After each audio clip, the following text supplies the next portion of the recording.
I went on this thing called Dad's Divorce. That was an eye-opener. This is the beginnings of there's something going on conspiracy-wise. There's an industry. And as I got into it, it's huge. But where did the $300 million thing come from? What they did was write a promissory note. They gave him $300 million, said, let our guy go. They went back a couple days later and the note was gone out of the file, but they didn't let me go. They owe me $300 million.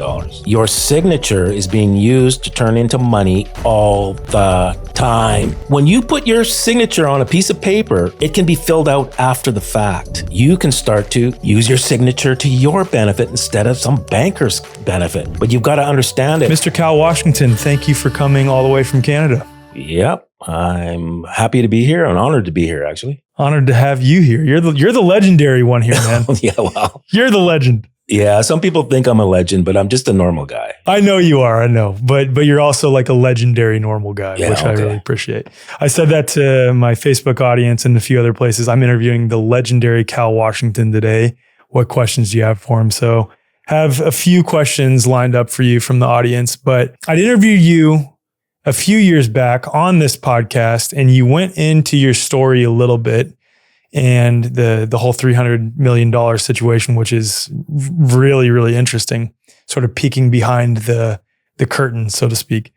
But on another podcast with Alexa and Isaac, they have Natural AF podcast. You went a little bit deeper on the story and I'm like, oh, I gotta have my audience hear this. So if you could just share a little bit about yourself and your background, your story and your journey into law to start, and then we'll go from there. That'd be great. Well, I started just a normal guy, like I said earlier, played some sports, played drums, had 5 kids, mortgage, living the American dream. They if call you it like, the Canadian dream. Whatever. It's the normal thing for, a North American to do. Right. And then I went through a divorce, which is also pretty normal. Yep. That is definitely normal. It's, the very high rate of divorce.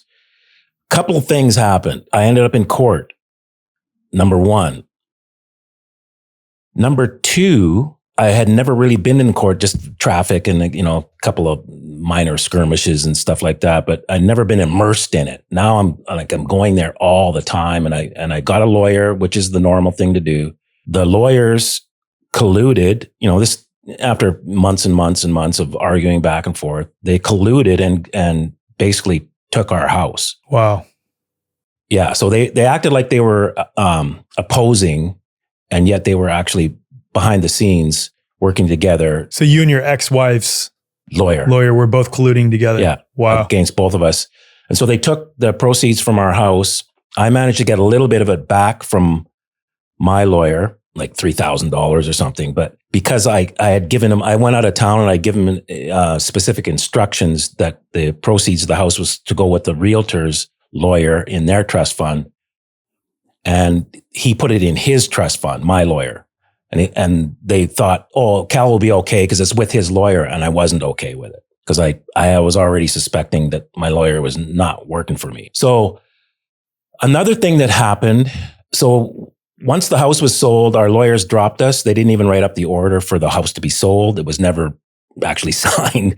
And the house sold within 12 hours. It was just a fire sale. And it was just a horrible thing.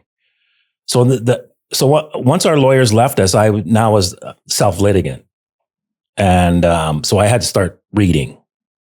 I had to start figuring this stuff out. Like how does this all work? Because, I seen legal papers and signed some, but I really didn't know much about it. I was just trusting a lawyer. And so I went on this thing called Dad's Divorce. And it said, if you're reading this is what just happened to you. And there was a list of about 10 things. And I mean, it was accurate. So that was an eye-opener. This is the beginnings of there's something going on, like conspiracy-wise, so there's a pattern here, very clear pattern that no matter the evidence you bring forth or the quote-unquote argument, and we'll get into whether you even want to argue in court, you bring forth, though, it doesn't even matter. They're going to abide by this sort of script when it comes to this. Well, it's more than that. It was more like your wife is this age. She had her last child within the last year and a half or 2 years. She started hanging around with certain women. She was reading this magazine. She was watching these TV shows and blah, blah. And I'm like, were you in my house? That's what I'm talking about.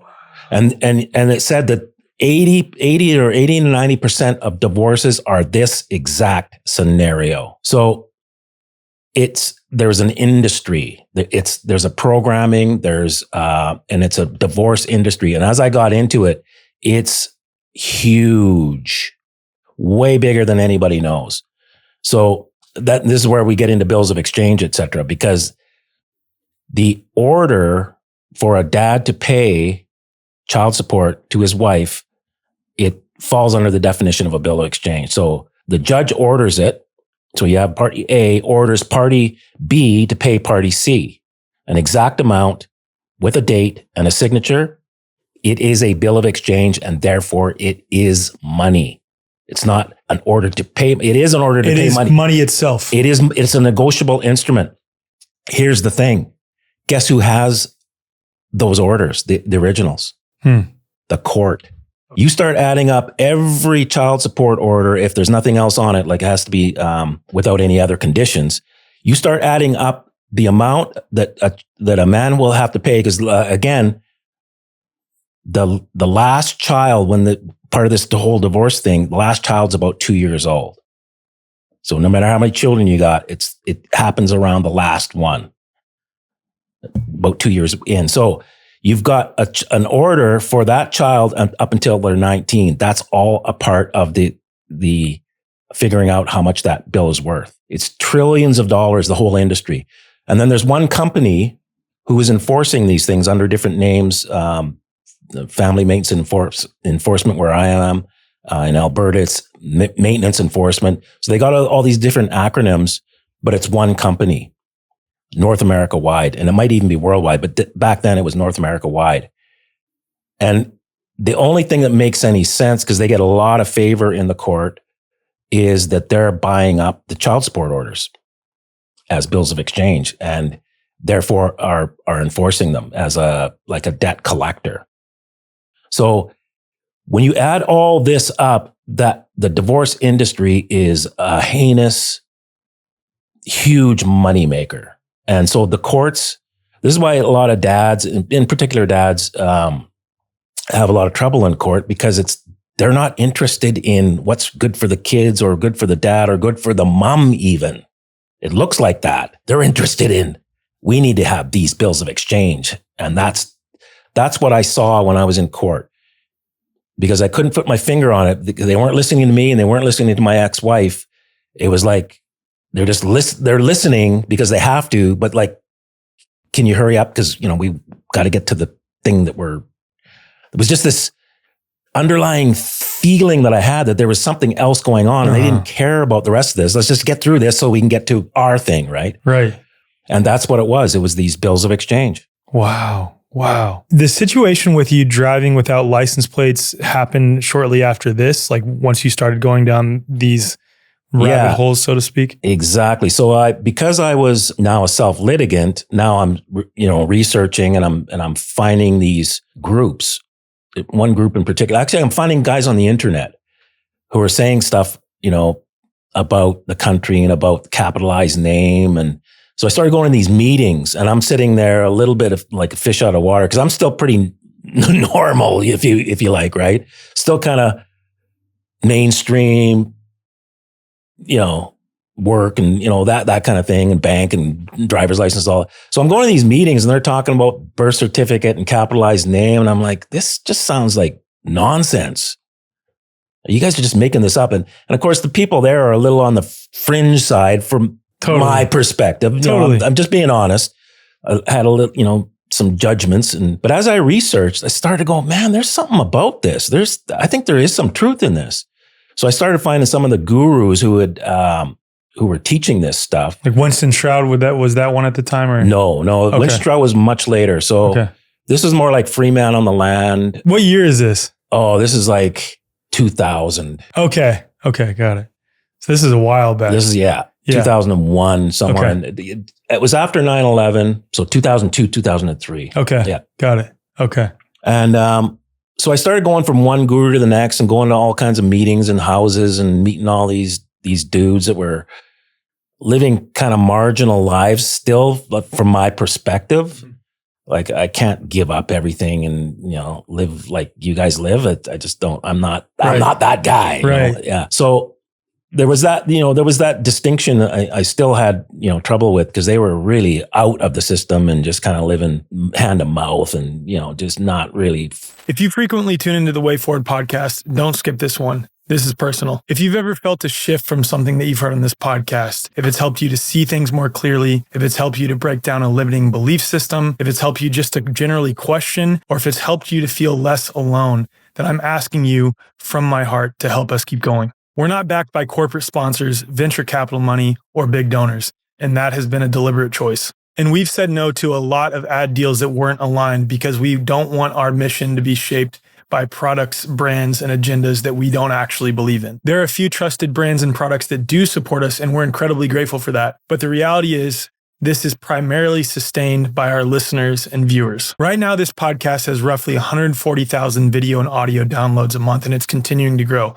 And only a small fraction of that actually help contribute financially. That's not a guilt trip, it's just the reality. We haven't said this directly enough, so here it is. If you'd like this podcast to continue, please help support us by becoming a member of thewayforward.com. If even a small fraction of listeners and viewers chose to support, we'd be able to easily sustain this. A membership at thewayforward.com is $99 annually, which amounts to about $8 a month.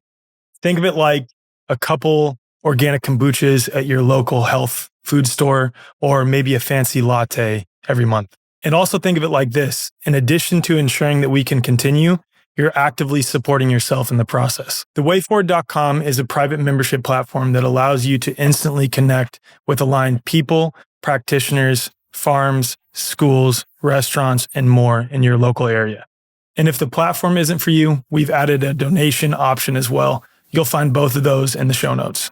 If you've received something from the show, please consider giving back by becoming a member so we can continue to reach people, not just as a podcast, but as a movement for something good, true, and beautiful. Thank you so much for tuning in, and thank you for walking this path with us. They didn't embody what someone who is successful and well put together would look like. Exactly. And act like, and that none of that interested them. They were that type of people. So they had some knowledge. So I just went from one thing to the next, started meeting more people, started meeting some people who were a little more, who I could relate to a little more, and some very smart people as well. So started to run across some very brilliant people who were up on this. So it's like, okay, there's something to this. So one thing led to another. I'm reading actually what happened is I was doing a gig and I couldn't afford insurance because I'm in this child support battle and everything's being garnished and I'm just struggling to survive. And so I'm doing this gig, I'm playing drums, and my insurance had expired, and I thought, well, I'm getting paid in a couple of days. I'll just try and drive without insurance for a couple of days and I'll get away with it. Well, I got pulled over, and the officer was a woman officer. She said, why don't you have insurance? I said, well, I'm in a divorce thing and child support, and I just can't afford it. And that's all it was. I was going to wait 3 days and buy it when I got my check. She says, well, I'm going to give you a $600 fine. And I said, I know you're just doing your job, but I just told you I couldn't afford insurance. Now you've added $600 and something that I have to pay before I can get back to where I couldn't afford insurance. Right. Because I can't buy insurance until I pay that. So you've just now put me further in the hole. She started to cry. And I went, oh, okay. She knows that there's something wrong with the system that she's enforcing. And from that moment on, when I saw that, I went, okay, I'm never buying insurance again. I'm done with this. I'm done with this whole thing. And I became very militant about it. Not militant, but strong about it.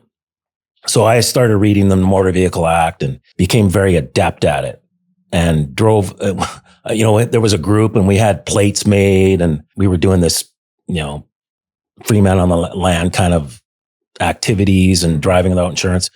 And so I drove without insurance for about 2.5 years. Wow. But I had read the act a lot. I knew it better than all the police officers. And most of them, maybe one might have known it as good as me, but definitely most of them. And I read in the act that I could take what was called financial responsibility. So this was like the remedy that they have to have in an act. So if I was to give a security to the finance minister of the province, it would be taken financial responsibility. And then they were supposed to give me a card and a sticker for the inside of my window. So I did that. I sent a bond to the finance minister, Carol Taylor, and said, I want my sticker and my card. Went to the insurance company of British Columbia, ICBC. And it's a private company owned by the province. So one shareholder. So it's not really an agency. It's more like something they own. So they brought us down into the ICBC. One of the things about ICBC is it has its own bank, the ICBC Bank. Because this is another big scam. There's 4 million drivers in British Columbia, averaging about $100 a month for insurance, maybe higher, but at least $100. Nobody's under $100. Mm-hmm. You multiply that, that's $400 million a month coming in, at least. Mm-hmm. Huge moneymaker. Yeah. And they're not insuring anything. They're just brokering. Right. So they didn't want this to get out that I had hit the jackpot. It's right in the act. So we went down. You were able to do this and drive without insurance if you'll self-insure essentially. Yes. Yeah. And you had to give a security to the finance minister, which I did. Huh. Well, they didn't think anybody would ever read this, let alone understand it, let alone do it, right? But I did it. So we went down there. Some manager woman came out and she read the bond and she's like, okay, yeah, Carol Taylor. And she's looking at us and she's looking down. She's like, and you can see we nailed it. Her face is going red. She's getting very uncomfortable. And she goes, we're going to have to call you back. And she scurries out of the room. So she phoned back the next day, said, we're not doing it. I said, you have to. It's in the act. No, we're not doing it. No way. Yeah. I mean, I say no way, but it's actually not that surprising. But it's just like, that's how it's so blatant, Yeah, they just like, no, what are you going to do about it, right? You're right. So we wrote to Carol Taylor saying, ICBC is not giving us our card and our sticker. They're not honoring this. You need to do something about it. You're the finance minister. And so we got letters from the Attorney General's office, actually the Deputy Attorney General, who I had lots of correspondence from. No matter who the Attorney General was, they came and went, but this guy was always there. Mm. And supposedly he was nobody to be trifled with. I didn't know it at the time. I was just kept writing back to him. But he kept writing to me and saying, you can't do this. You can't make Minister Taylor your fiduciary. And if you have an issue, you have to take it to a BC court. And if you can't afford a lawyer, here's 1-800, blah, blah, blah, hire a liar. And I will not be responding to any more of your correspondence. And so I would write again. I'd write to the Lieutenant Governor, and then the Lieutenant Governor would send it over to the Attorney General, and then he'd write back again, say, like I said last time, I'm not going to respond to it. Here I am responding. Exactly. And I could literally have a wall of his letters that are almost identical, just tape them up because he had to respond, and I knew it. And he kept saying he wasn't going to. So they sent it. We sent the second notice to Carol Taylor. Again, he responded saying he's not going to respond. We sent the third notice of default. It landed around 10 in the morning and she left at 11. Wow. What do you mean by left though? I am out of politics. No way. Like left her seat. Not only left her seat, left politics. Wow. And went back into the private sector. Now she was a good-looking woman. She brought in the carbon tax, which has spread. That started in BC. It spread everywhere. She was the one that brought that in.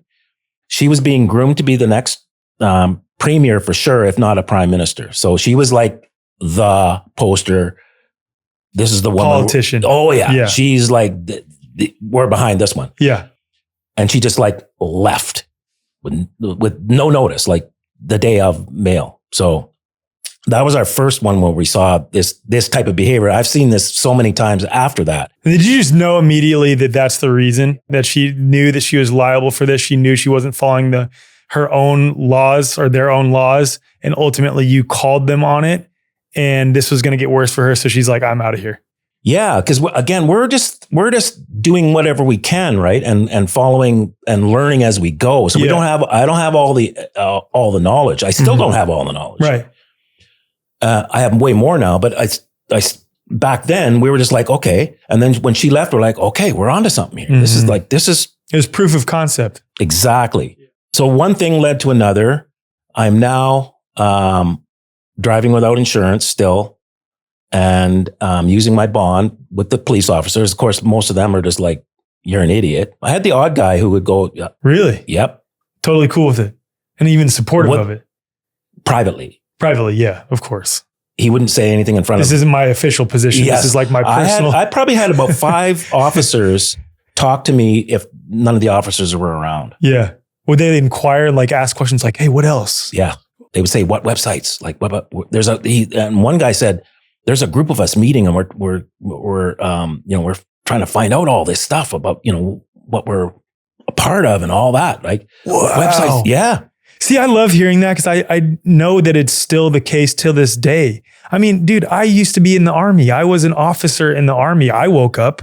Other people who are agents of the state, that a lot of us who are in these voluntarist sort of alternative law, even though it's the real law, but you know what I mean? These spaces look at agents of the state as these wicked, corrupt people. And yes, a lot of them at the tippy top are, but the overwhelming majority of people are well-intentioned, good people who've simply been misled. And if you can show them a better way of doing things, or you can show them what they're really a part of kindly and gently and compassionately, they'll wake up. Absolutely. They will.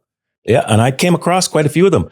A couple of them shook my hand and said, keep going. I know what you're doing. That's cool. That's cool. Yeah. So they're out there but they're afraid, like, because they're, Of course. And so, we're hoping to get this Me Too thing kind of happening within the system. And once it really starts to, people will start to feel, okay, I can actually join this because there's a groundswell of truth coming out. Yep. And it's coming. You can feel it. You can totally feel that it's coming, especially with all this Epstein stuff that's happening recently. Like, is absolutely coming. I want to continue on because I know this ultimately leads to, because you were getting pulled over once a month, pretty much once a month. Yeah, but it was only costing me $80, 84 something for a tow truck. Yeah, lower than your insurance payments would have been. So the only downside was it was inconvenient because sometimes I'd be late for appointments, and I was in sales, and sometimes I'd be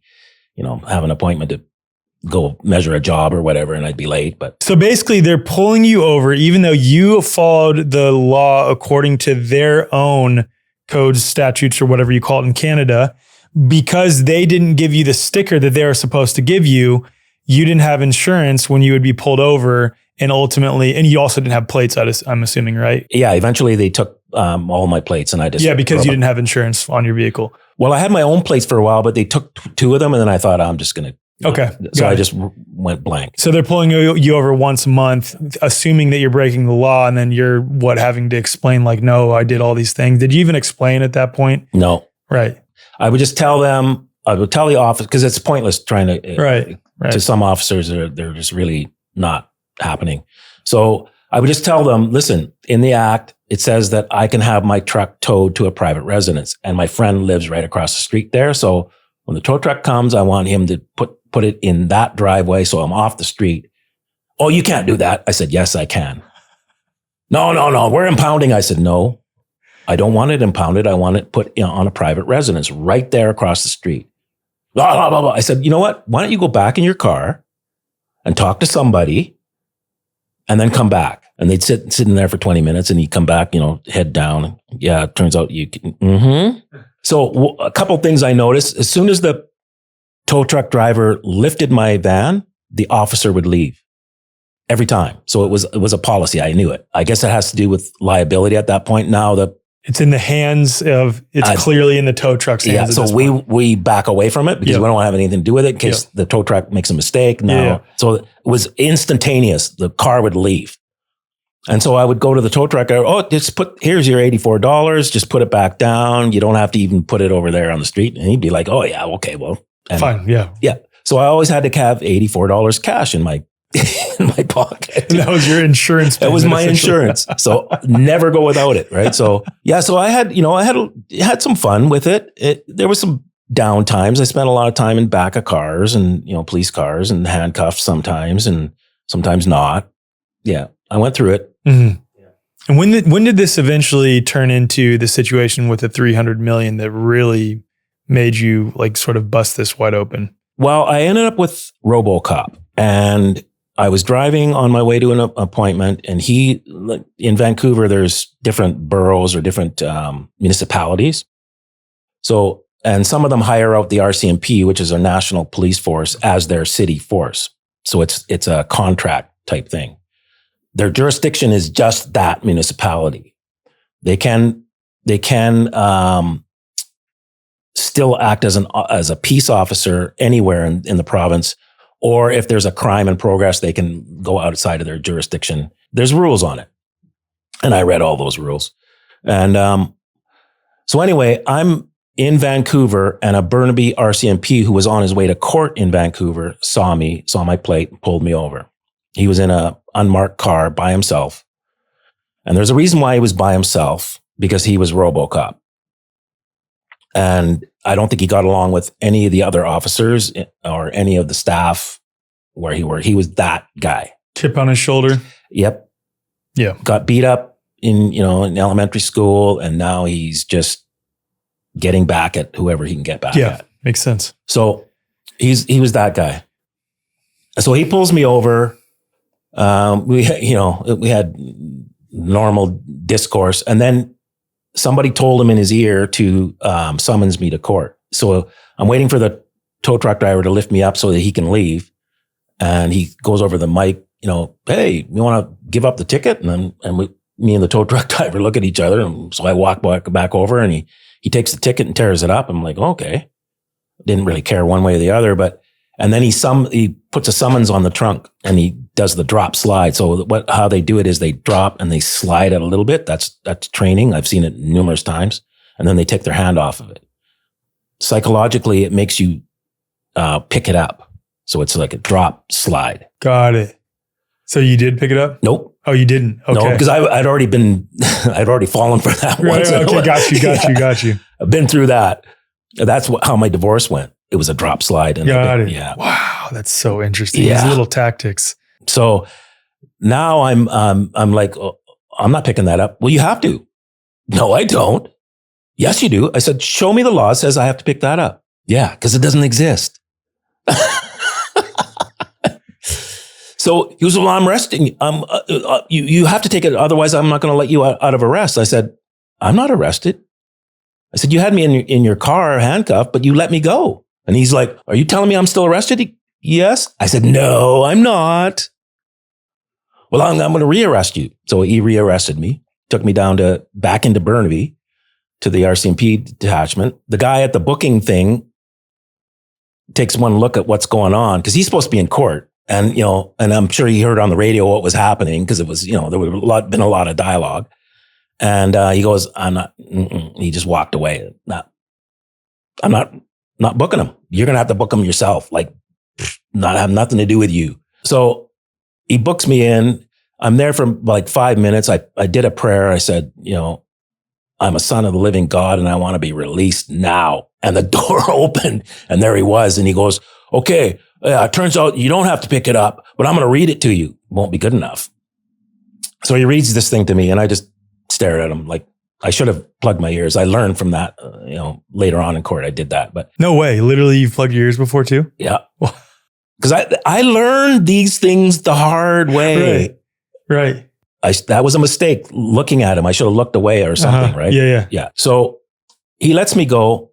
I go up to get my tow truck, up to the tow place to get my tow truck, because now the tow truck driver had to go because I was arrested. The officer still had my keys, so I couldn't drive it out. And so I phoned the detachment. I said, one of your officers has my keys. And she said, well, which one? And I won't say his name, and she goes, And I went, oh, see, he is that. Yeah. So she calls him up. He brings my keys back, and then I never saw him again. So he's all a part of this whole court case that comes about with the 300 million. Now that guy ended up on the freeway, which is national RCMP. So he was let go from. This is not it's not a promotion, right? You're going back into demotion. Yeah. There's a demotion because a friend of mine ran into him on the freeway doing traffic. So he was let go from Burnaby over, probably has to do with what happened because he was the officer in my court case. And he made a big mistake, procedural wise. He should have, because he was out of his jurisdiction, he should have pulled me over and then called Vancouver police to come and do whatever needed to be done. But he was like, I'm blah, blah, right. Blah, He's the guy. Yeah, I'm the guy. Right. So anyway, that's what happened to him. After you're let go by them. After I'm let go by them, I did a thing which was basically a quo warranto, but we hadn't discovered quo warranto yet. I don't even know what that is. What is that? It's a prerogative writ where you challenge authority. Got it. So it goes back to James I, I think, as the British Empire was spreading, and it was still a feudal system. You had lords who were like the intercessors, and then the cut would come. They would collect the tributes and taxes and whatever, and steal people's stuff, whatever they were doing. Yeah. And then the cut would go back to the king, right? Mm-hmm. Well, as the thing spread and there's not a lot of communication, somebody could set themselves up as a lord and just start stealing stuff and not giving anything back to the king. So he made this writ where the people could challenge that authority. Show me that you actually are an agent of the king. Got it. So the king was like a nominal plaintiff on it because he was just trying to make sure everybody's on the up and up out there. Yeah. So that's what we did. Is I challenged the jurisdiction and they didn't answer. So I said, well, I'm not coming to court because you guys can't tell me who you are, where your authority comes from. And this is related to that summons that he read you out loud. Yep. The court summons. Got it. Yep. So I did the full procedure. They didn't answer. And I said, okay, well, because you haven't answered, I'm not coming to your little party. And I have a lawful excuse why I'm not coming, because you guys can't tell me who you are. So about a year and a half went by. Looks like everything's gone. I'm just living my life, working and carrying on. And I got arrested at work on a long weekend, 4th of July weekend, and on a Friday. And it was a brand new officer. So the officer was brand new that day, and he had an older officer, not old, like a lieutenant or a sergeant with him, but it was the rookie's arrest. Like he was doing it. Got it. And they were like trying to keep their hands off of it. So they wanted the new guy to have to do it. Because he doesn't know anything. Right. He's brand new that day. I could tell because they had to tell him, what to say and what to do and now we put our guns in the trunk and like, right. Step by step, everything. Like, no, yeah, take his head and get it in the car. Do they know? Because if he slipped up at any point, like the other guys would have been liable in some way. Yeah, they knew. Yeah, they knew. That's so messed up too. Like, hey, we're going to have this guy do it who has more likelihood to mess up off our hands though. Dude, you get all the liability. Exactly. And this was the second time this happened.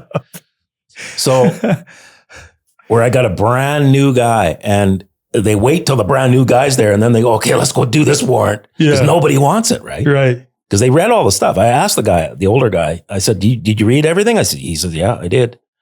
And I could tell the look on his face. He took it seriously. He wasn't like, one of these nonsense kind of guys. Yeah, he wasn't thinking, oh, this guy's a sovereign citizen. No, he's like, no, this guy knows the law. Yeah, I need to keep my hands off. Yeah. So we had, just a normal discussion. And, I was trying to tell him, okay, this is, liability is about to pass here. You need to be careful with what you're doing here. And then he goes, okay, now telling you to turn around and you're under arrest. I said, okay, since you've said those words, I'm going to be exercising my right to remain silent, and I will not be speaking to you again. I said, don't take it as rudeness or obstructing justice or anything like that, but you have now moved us into that thing. After I'm done speaking this, I won't be speaking to you anymore. And I didn't. And they asked me questions all the way there, and I just looked out the window and until I got to, they took me to Burnaby first, because that's where, from that original guy, that's where the warrant came from. And then they didn't want to book me in there. So they said, well, it's still morning. Why don't we just take him down to the court? So they took me straight to court in Vancouver. And then as soon as the sheriffs, they had my handcuffs, I had handcuffs from the RCMP on there. Then the sheriffs put their handcuffs on. So I now have two.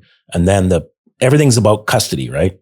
So then once the RCMP took theirs off, I spoke to him. I said, okay, I want your business card. And he went, oh, and he stuck it in my shirt. Smart. So they took me in and, blah, blah, blah, name game, and now I can play the name game. I stopped playing the name game. But now I can because I'm there under duress. Like I didn't voluntarily show up there. Right. So they have to establish jurisdiction. So they wouldn't do, what's your name? Is this your name? No. So what is your name? And I said, well, I don't know that I have a name, but I can tell you this. When I was little, there was this lady claims she's my mom, or people say she's my mom, but I have no evidence of that whatsoever. But she might be my mom because she's still kind of in my life, but there's still no evidence of it. I really don't know. I was just told she's my mom. That lady, when she wanted me to come in for supper or whatever, she would yell down the street, Teeny. So if you're asking what my name is, I'm assuming that's what it is, Teeny. So they had to call me Teeny throughout the whole process. No way. Yeah. Because I wouldn't answer to any other name. So they tried all these tricks to get jurisdiction. They had me up through the court, like you're in cells underneath, and then they bring you up a staircase, and then you're in behind a door, and then they open the door and you're in the courtroom. And so I'm sitting in a room about this size, probably could hold about 10 people, benches. I'm the only one in there. And the sheriff opens the door and stands outside the door yelling, Washington. And I was looking down at the floor, and well, he must be talking to somebody else, like, Washington. And I'm like, well, it's not me. It's not my turn. Must be so Washington. Oh, Teeny. Oh, so he knew. So it was scripted. Like he knew exact 3 times if he see if he'll come. Then he had to say Teeny in order to get me out of the room. So he looked at me like, ugh. So then the next thing, they want to establish a lawyer, and they did this every time. Do you want to talk to the duty counsel? No, thank you. He's right here. They would have him in the room. He's right here. No, I don't want to. Not interested. Thanks. Anyway. Well, this time with this sheriff, they had it scripted where the sheriff had all my court documents, the record, and everything there on his desk. And so the lawyer came out of the galley and walked up to the sheriff and grabbed the papers, stuck it on the banister. I'm in the penalty box thing, witness box. And then he started to point. He wasn't even looking at the papers. He was just looking at me and pointing. Mm-hmm. He was trying to give me some advice so that they could establish and so this is when I had to, because I had already been through that. This is what I turned my body completely around so I couldn't see. And I put my hands over my ears so I couldn't hear them. How did they respond to that? I'm standing there like that. And the sheriff, who had looked at me with disdain, not seconds before, was now yelling a command. My prisoner is indicating that he does not want to speak to that man. And the way he was saying it was like, get away from my guy or you will get shot. It was like that. And he wasn't speaking to anybody in particular. He was just yelling it out like it was a command. Wow. That's interesting. Yeah, I know. And I looked at him and I'm like, dude, where did that come from? Right. It was like a spiritual thing. It was just like this thing. And the judge was just like red in the face, and she was, and the lawyer, he was an older dude in his 70s, ran And I don't think he had run in decades. Oh, wow. So he was very awkward looking. Wow. And papers for falling on the floor. And it was just like this thing. And I went, wow. And I swear the sheriff didn't even really know what was happening. It was one of those, what was that? Something else came in the room and was yelling through him because he was not on my side. Clearly before that. And now he's like, get away from my prisoner or I will start, somebody's going to get shot. Right. So that was the interesting part. And that's where I learned that. I went, okay, I can see what they're doing when he came up. And I went, okay, what do I do? And then I remembered, don't look at him. So I turned around and went like this. So everything I did, I learned the hard way. I made a mistake. And then, okay, now I know that one. Now I know that one. And now I know that one. And so I got tricked numerous times. And then I was able to, I could watch somebody else's case and go, I know what they're going to, they're setting up the old blah, blah, blah, blah. Oh, they got the little variation on it.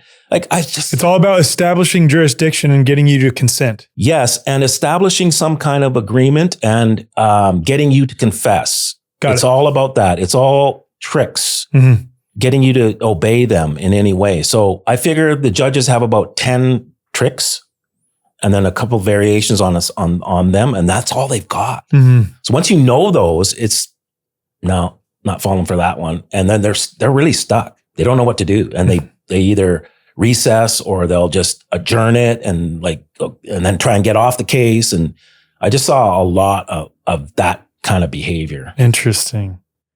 So what happens next when it gets to the 300 million thing? Okay. So they bring me back. Now this is my fourth judge on the case. And you've been in jail this whole time. 60 days I did. Yeah. They wouldn't let me go. Yeah. So then they tried charging me with criminal because the charges were driving without insurance, and all the sheriffs downstairs like, you're in here on a traffic? And then they would see me like a month later. You're still in here? What is this? On traffic. Yeah. Man, I'm here on traffic. And they're like, and so they would tell me stuff like, Washington, they're gonna take you across the border because my only ID was a U.S. passport. They're gonna not extradite you, but deport you to the United States. And I like, that's not gonna work. I said I was born in the hospital like 5 blocks from here. Right. And they started laughing. So, but he said that's the word in the courthouse. They're down in the basement, right? Yeah. And they hear these things. So we're moving forward now. We have a judge who's going to hear the case. And she turns out, I didn't know this at the time, but we looked later. She had only been a judge for 3 months. She was the newest judge in BC. She wasn't from that courthouse. They brought her in because nobody else wanted it. And there was finally a prosecutor on it. So we get into the thick of it. And, I'm already been there like over a month. And so I just blurted out, I said, ma'am, what is it that prosecution is asking for? Because maybe I've already done the time. And she's like, what are you asking for? And he looks up. No way. He didn't even know what he wanted. No. Was it just that? Did you get the sense that he was just so wrapped up in his authority and wanting to stick it to you because you were not going with everything? No, he's like my fourth guy. Really? The first lady was, she was trying to stick it to me. Yeah. She says, okay. So when they first brought me in, she goes, well, let's put him in remand. I'd never been in remand before. What's that? That's like minimum security. Waiting for trial. And everybody, so it's people who don't get bail. So like murder. Got it. Okay. Wow. Yeah. For traffic, they wanted to put you in there. So she says, let's put him in the remand and see what he's like on Tuesday. It's a long weekend, right? Yeah. Like, let's torture him and see if he's... What the hell, man? So I came in there, on the Tuesday and like, nope, still teeny. Yeah. So they did put you in remand? Yeah. Oh my goodness. And most people can't handle it. Right. They just underestimated my resolve. Yeah. Yeah, you got to wear the suit and, it's right. You're locked up and it's dangerous. Yeah. Yeah. It's because of the other guys that are in there too. Oh yeah. They're a lot of gang members right. Yeah. And just there was racists in there, and Yep.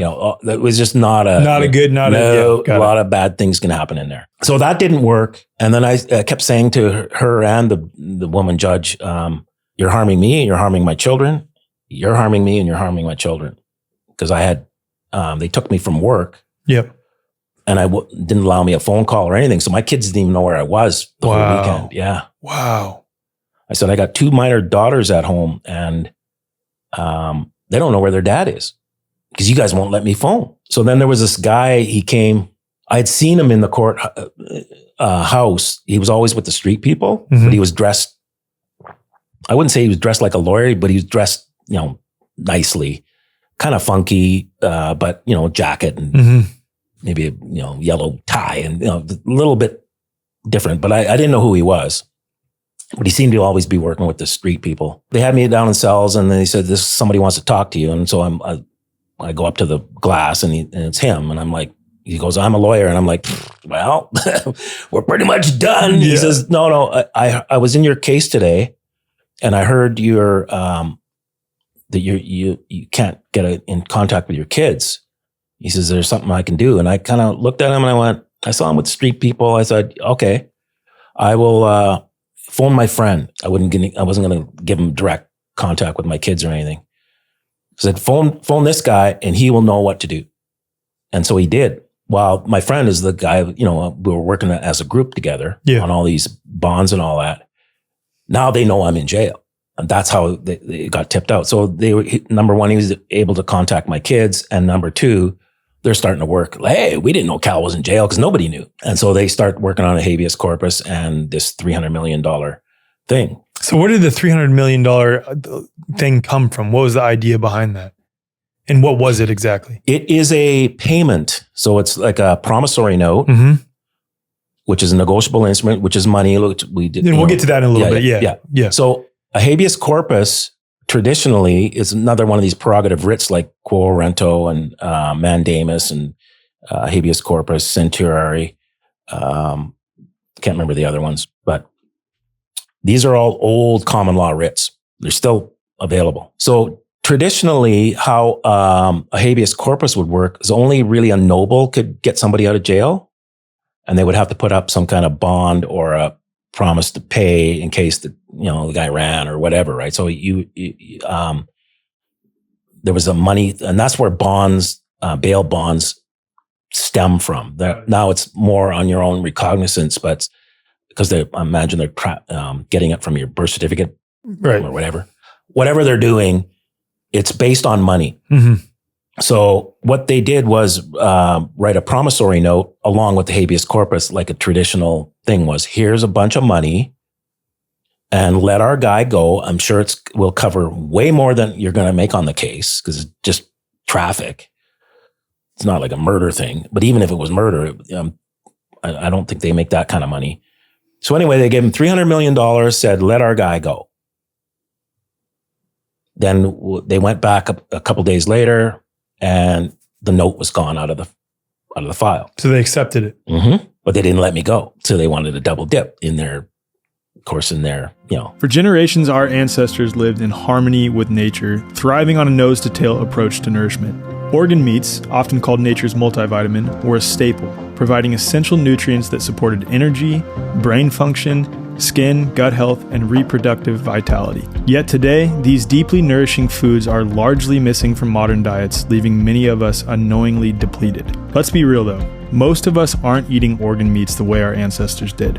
Whether it's the taste, texture, or simply a shift away from traditional foods, we've lost touch with this vital source of nourishment. And that's where Paleo Valley's grass-fed organ complex comes in. It's an easy way to reconnect with ancestral wisdom and replenish the nutrients we're meant to thrive on. Sourced from grass-fed cows on small regenerative farms in the US, this blend includes liver, heart, and kidney, freeze-dried to preserve their full nutritional integrity. No fillers, no synthetic processing, just pure, bioavailable nourishment. Those who incorporate the grass-fed organ complex notice more energy, balanced moods, and renewed vitality, sometimes within days. If this speaks to you, you can explore more by visiting the show notes or heading to paleovalley.com/thewayforward. And in this case, forward is fully spelled out, So paleovalley.com/theway, FORWARD, and a 15% discount will be automatically applied at checkout. Can you emphasize that point for the audience too, like why that is significant? They accepted this, meaning they accepted the negotiable or the promissory note, which means they accepted $300 million. They didn't give any correspondence back, so they just took it in. It's like cash. If they put $300 million cash in the file, and then they went and looked the next day or 2 days later, and the cash was gone, then somebody took the cash. Yeah. And the cash was there for a reason. There was a note with it. With the expressed intent to get you out. This is for that. This is a habeas corpus, which bring forth the body, and here's the $300 million to pay for any damages or losses or whatever you might incur in doing so. So they took it. They took the cash. They took the money and didn't let me go. So now we moved to the very end. So I'm there now for 60 days in jail, or not jail, but in remand jail. The judge found me guilty. So part of what I did, I didn't testify, and I made sure that the judge understood that if I spoke to this case, that I was speaking as agent for the accused only. Because you wouldn't consent to being the name that they were saying. No. And I wasn't going to testify to any of what happened or didn't happen, because I didn't want to be cross-examined. Right. But I would speak to the case, and I got to cross-examine the officer because they went first. RoboCop. I hadn't seen him this is probably 3 years later. Now I know he doesn't remember me. Yeah. Because why would he? And just a traffic thing. Right. But apparently he's there to identify me. I'm sitting in the front in a red suit, jail suit. Yep. And I'm the only black guy in the whole courtroom. And he's identifying me. That's him. I said to the judge, that's not an ID. I said, look at me. I'm sitting here in the front with a red suit, and I'm the only black guy in this whole room. She goes, yeah, we probably should have had a lineup. Yeah, you probably should have. Right. Because I don't think he would remember. Right. And so because I'm in jail and I know I'm going to be cross-examining him, I wrote a lot of questions, like 5 pages. It was like 200 and something questions. It went on and on and on. So what I was going to establish was my side of the story without me testifying, so that the judge knew that I could appeal this based on fact and procedures and all that. So I told, and she knew, like, judges are smart. So, and she was definitely smart. New judge, but she was still savvy. And so I answered questions like, did the tow truck driver walk over here? Did we do this? Did blah, blah, blah, blah. Like, I told the whole thing, answering questions. And to every question he answered, I don't recall. Wow. So couldn't establish any facts in the case from this guy, essentially. He was coached by the prosecutor to, okay, I want you to say only these things. And then any other questions, just say, I don't recall. Wow. Not expecting 200 questions. Right. So it was just like that for, I'd imagine, like an hour, if not more than that. I don't recall. And then he was getting like, this is really working. Like he's just one of those guys, right? Right. I don't recall. Oh yeah, it was just like, and the prosecutor had his head on his forehead on the table. He's like, make it stop. Yeah. And the judge is just like, really? So I showed that I could appeal the case no matter what she does. So I thought, okay, maybe she'll just let me go. Just doesn't want to have one of her first cases overturned. She finds me guilty. Actually, she waited for the next long weekend, which was Labor Day. Now I'm into September. And she didn't make her determination, like exactly what my sentence and all that would be. So they held me over the long weekend. There was trouble in the jail when I got back because they thought I was getting out, and there was some racial problems. And And then I was back, and then a bunch of guys wouldn't come out of the rooms and stuff. And it was not good. It was it was escalating in there. So on the Tuesday, she found me guilty, and she gave me a 5-year driving prohibition and a $1,200 fine, which is the fine from the act, and 1 day in jail and 59 days credit. So I said, the 5-year driving prohibition is going to cause me harm, because I knew I wouldn't be able to drive for 5 years without being pulled over. And then I would just be back in jail, because it would just be a revolving door. And I saw that when I was in there. So I went, no, I can't possibly pull that off. So she took that off, and the prosecutor was like, what? And then I said, on the 59 days credit, and I'd seen credit before with somebody else's case. He got 14 days credit. And we were trying to, like, what is it? What does that even mean? Yeah. Well, like, what is it? Like, credit. Yeah. And we, tried to figure it out. And, but now this is the second time I'm hearing credit. So it's not going to go past me, because I saw this before. Yeah. But now the credit, I said, I want to talk about the credit. And I heard in jail that, for every day that you're there, if you're not guilty, they give you $300 per day, right? So she thought I was going to talk about that, 59 days times $300, and was willing to give that if I asked for it. But if I didn't ask for it, sucks to be you, right? Right. Yeah.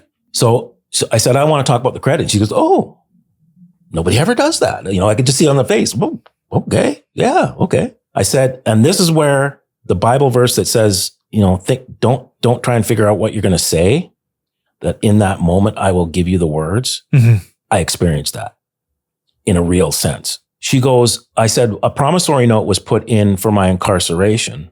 And she goes, what? And I said, a promissory note was put in for my incarceration. And she goes, what? And everything's in threes. So I went, a promissory note was put, and she goes, okay. She had to have me say it 3 times. And I was willing to do it calmly, not going to fall for your, what are you talking about? And she goes, okay, well, where was it put? I said, I believe it was put at 22 Main. I think I'm at 22 Main. I said, I actually come in here in a truck, and I don't know where I am. I knew where I was. But I come in a truck, in a sheriff's truck, and I don't even know where. She goes, yeah, you're at 222 Main. So where in 222 Main, 222 Main was it put? I said, with the clerk. And she goes, that's the right move. You can see, yeah, okay. And I said, I want the promissory note to reflect the 59 days credit you just gave me. See, now the credit's making sense, because there's another piece of paper that is to balance that to zero. And she goes, okay, how much was the promissory note? $300 million. And when I was saying it, I went, oh, look what just happened there. Because I did not plan any of this. It was just coming out of my mouth, that whole discourse. And I went, oh, whoa, we just flipped that courtroom. Yeah. The courtroom in behind me, everybody was going, whoa. Some people were laughing. Some people were, shocked. The judge just looked like, oh no, I've just really, I messed up. Yep. So I said, I want that in cash or certified check. I didn't want them to give me another negotiable instrument back, other than cash. Right. Because they can process it, but like, good luck for an average man or woman. Good luck. Yeah. So that was all about 10:30 in the morning. And because I hadn't signed anything throughout my whole jail thing, I didn't answer to the name. I didn't take the card. No. Imagine they were trying to add up all my papers, to see how much money they made that day. And it was zero, because I didn't, they couldn't even prove I was there. Right. Because there's nothing. Right.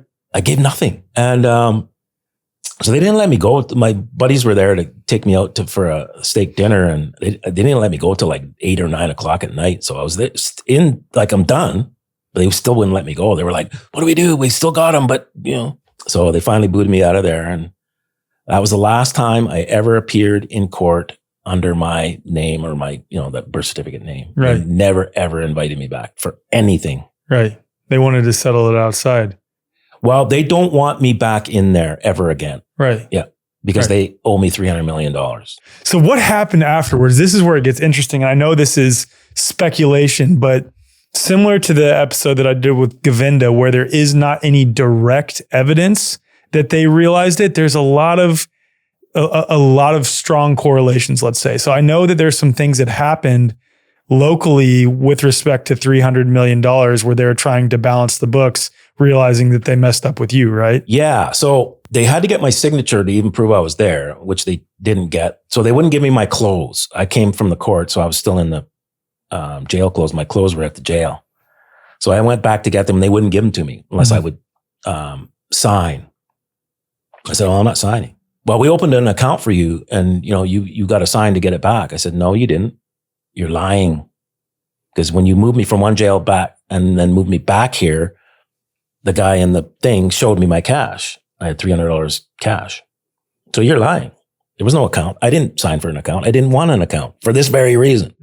So I toughed it out in jail. I couldn't get all the benefits that you receive from. Well, yeah, you can buy chips and deodorant and that what's called canteen. So I went without. I toughed it out, and no, I'm not giving them anything. So now I'm free and clear. They finally give me my clothes back. We actually called the police on them, and the police we're not attending. They've stolen my clothes. Well, we're not coming. So anyway, we wrote another bond and then gave it to the warden, and all of a sudden, hand with the bag sticking out the door. So now now we got to collect. So we tried recoupment. We tried to get that $300 million. Yeah. We're going after it because they owe it, and it's all on the record.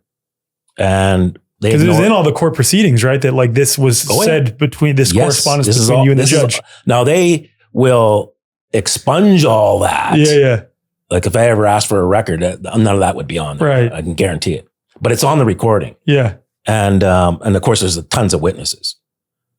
Like lots. The courtroom was full. People were very interested in this case, like a lot of lawyers and the previous prosecutor. I bet. All the people who were previously on the case were all sitting there like, I'm glad I'm not there, but I want to watch this train wreck. Well, it's interesting because I'd imagine lawyers don't get a lot of info on monetary policy and how money is made and how much money is involved. And even if they did, they're getting it from a traditional economic lens and aren't looking at it through the true lens that you've come to understand. So Correct. They're probably sitting in the case like, I'm actually learning something here. Absolutely. Yeah. And they're shocked at what's happening in a lot of cases. Like, that's real? Yeah. So that happens a lot where people are like, kind of like, what? Why wasn't I taught this? Lawyers, all due respect, because they're generally smart people and can memorize stuff and good with the English language, etc. What they don't understand is that law school is owned. And therefore, the curriculum is whoever owns it says this is the curriculum. And if they left something out, you wouldn't know it. They literally swear an oath to the bar in law school. That's part of it. But the education part is, here's your textbooks, but there's 4 more textbooks behind that they didn't give you. So, and you wouldn't know that they did that. It's the same thing as in medicine. Exactly. Anything else, it's exactly the same thing. So the lawyers are spoon-fed what they will keep the system going, but not enough information to understand the system themselves.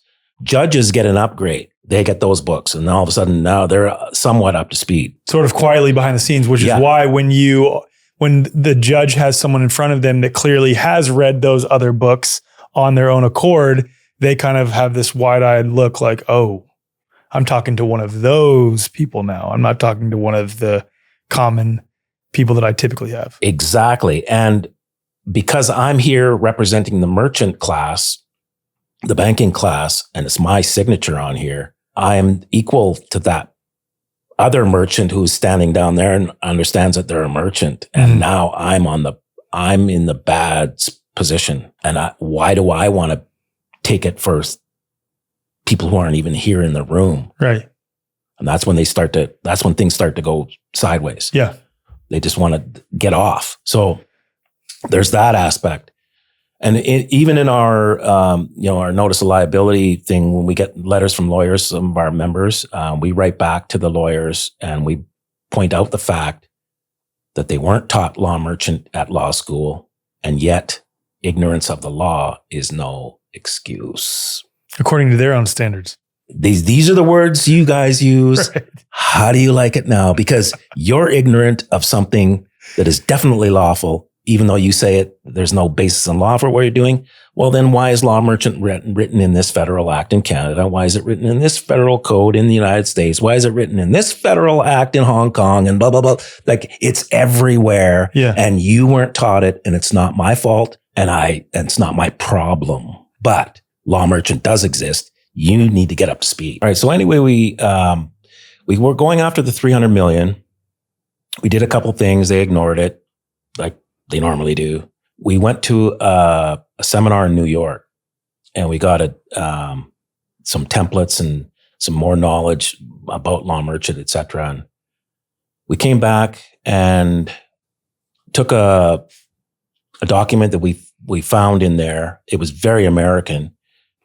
So we went through it word by word, looked up the words. We were diligent. We were trying to understand this because we're still in the learning phase.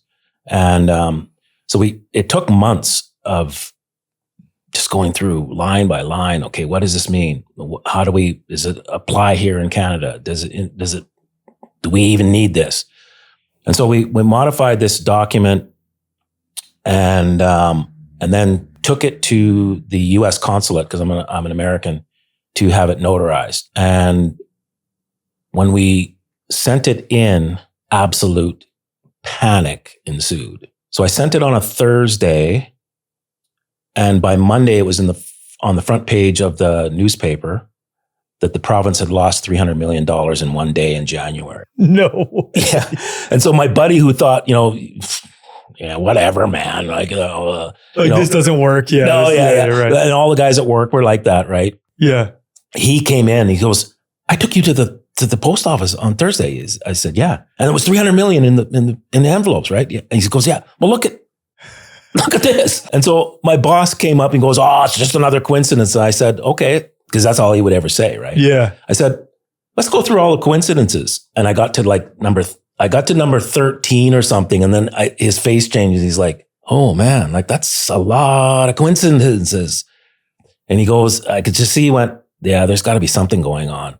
Because once you have that many coincidences, it's statistically impossible for that to be, you're now. It's a pattern that's related, and then it shows that you're exposing them. Yeah. But to keep saying it's a coincidence, now you have now become statistically the issue that you're trying to make the other person seem like, oh, you're an idiot. Right. No, you start to become an idiot, and he could see that. Like, I can't say this is a coincidence. Right. 15 times. Right. It's too many. So they still didn't pay, but it was now it's on the newspaper. This was from a January to a February. The month changed over the weekend. So they said they lost $300 million in January, and this is on February the 2nd or something. Then we knew, that worked. And so they were on holidays. The parliament or the legislature was on holidays, and they called everybody back. They went into full panic mode. And the finance minister at the time was on a well-known talk radio, political talk radio, like that everybody that's political listens to this. And he was on there, and it's like a phone-in thing, right? And somebody phoned in and said, "Yeah, so what's this $300 million you guys lost?" "Oh, we got to go to commercial." Blah, blah, blah, blah. No way. Oh, yeah. So they didn't want to let people know. So then he stepped down, and next guy in, we saw on a different matter, like sending in there, we saw 3 people step down on the first day. No, 1 person stepped down on the first day, 2 people the next day. So you had 3. Then it went to 5, and by the end of the week, 16 were not seeking re-election. That was yeah. This is the type of stuff I saw every time we would do something, right? And then and after a while, it's like, okay, they're obviously we're hitting something. We're hitting a nail. Like this is crazy. People still think, nah, you're an idiot, whatever. But no, I just saw way too much. Right. I saw too many judges run out of the room or not come in the room or recuse themselves and retire, like all kinds of behaviors, right? Like so many. And so on the 300 million, we were still going after it. They didn't give it. They commissioned a bridge. There was a bridge already there, and then they wanted to twin it. Turns out they tore the other one down. I don't know why. They could have had way more lanes. But anyway, they built this bridge. Supposedly the construction company funded themselves, and the bridge cost $300 million. So I'm thinking, no, they probably didn't fund themselves. You guys just can't say where the money came from. So they put a toll on the bridge. It was about $4, and a lot of people cross the bridge. It's a very busy bridge, and they ran that for a few years, and then they just took it off. You don't see that ever with toll bridges. Like it's always a toll bridge once it's a toll bridge. Absolutely. Why wouldn't you want that revenue coming in? Right. But I don't know how much they were able to get on the tolls, but I would almost guess it's 300 million. Right. Be willing to guess it's almost to the cent. Yeah. It probably is to the cent because that's how they can justify it. So still didn't give it. And, one thing led to another. I started to go not only after the court and after the province, I escalated to the feds. And I said, I looked all up their mandates. I got all their oaths, which took me well over a year just to get their oaths. They didn't want to give them to me. And is that supposed to be public record when requested? It is public. Yeah. And after them fighting me for a year and a bit, they gave them to me. They kept saying no, and I appealed, and I did this, and I did that, and then I did a demand, and that's when I looked up what a demand is, so I knew what I was doing. Turns out that demand is the second strongest word in law, next to claim, which is the strongest word in law. Now, a claim, I can claim anything. Think about that. The strongest word in law is claim, and that was an eye-opener for me. I went, oh, everything's a claim. That's how they're doing everything. Mm-hmm. And until you come with a higher claim, it stands. So that's all they're doing. That's why it's the strongest word in law. So anyway, I did the demand for the oaths, and they said no, and then they started showing up in my mailbox. And then after all that, they posted them on the website, like on the internet. And I'm like, what is that? And then one of the premier at the time, when I was incarcerated, he was one of the nasty ones. He was caught in Hawaii with an underage girl, absolutely drunk, swerving all over the road. And of course, I'm shocked. Yeah, that nothing happened at that level. Yeah, nothing happened. He said, "I only had a glass of wine." No. Anyway, underage girl and all that. He's now, moved on to the Bilderbergs. Huh. So this guy, his oath, they vetted out most of it and said, that's all private.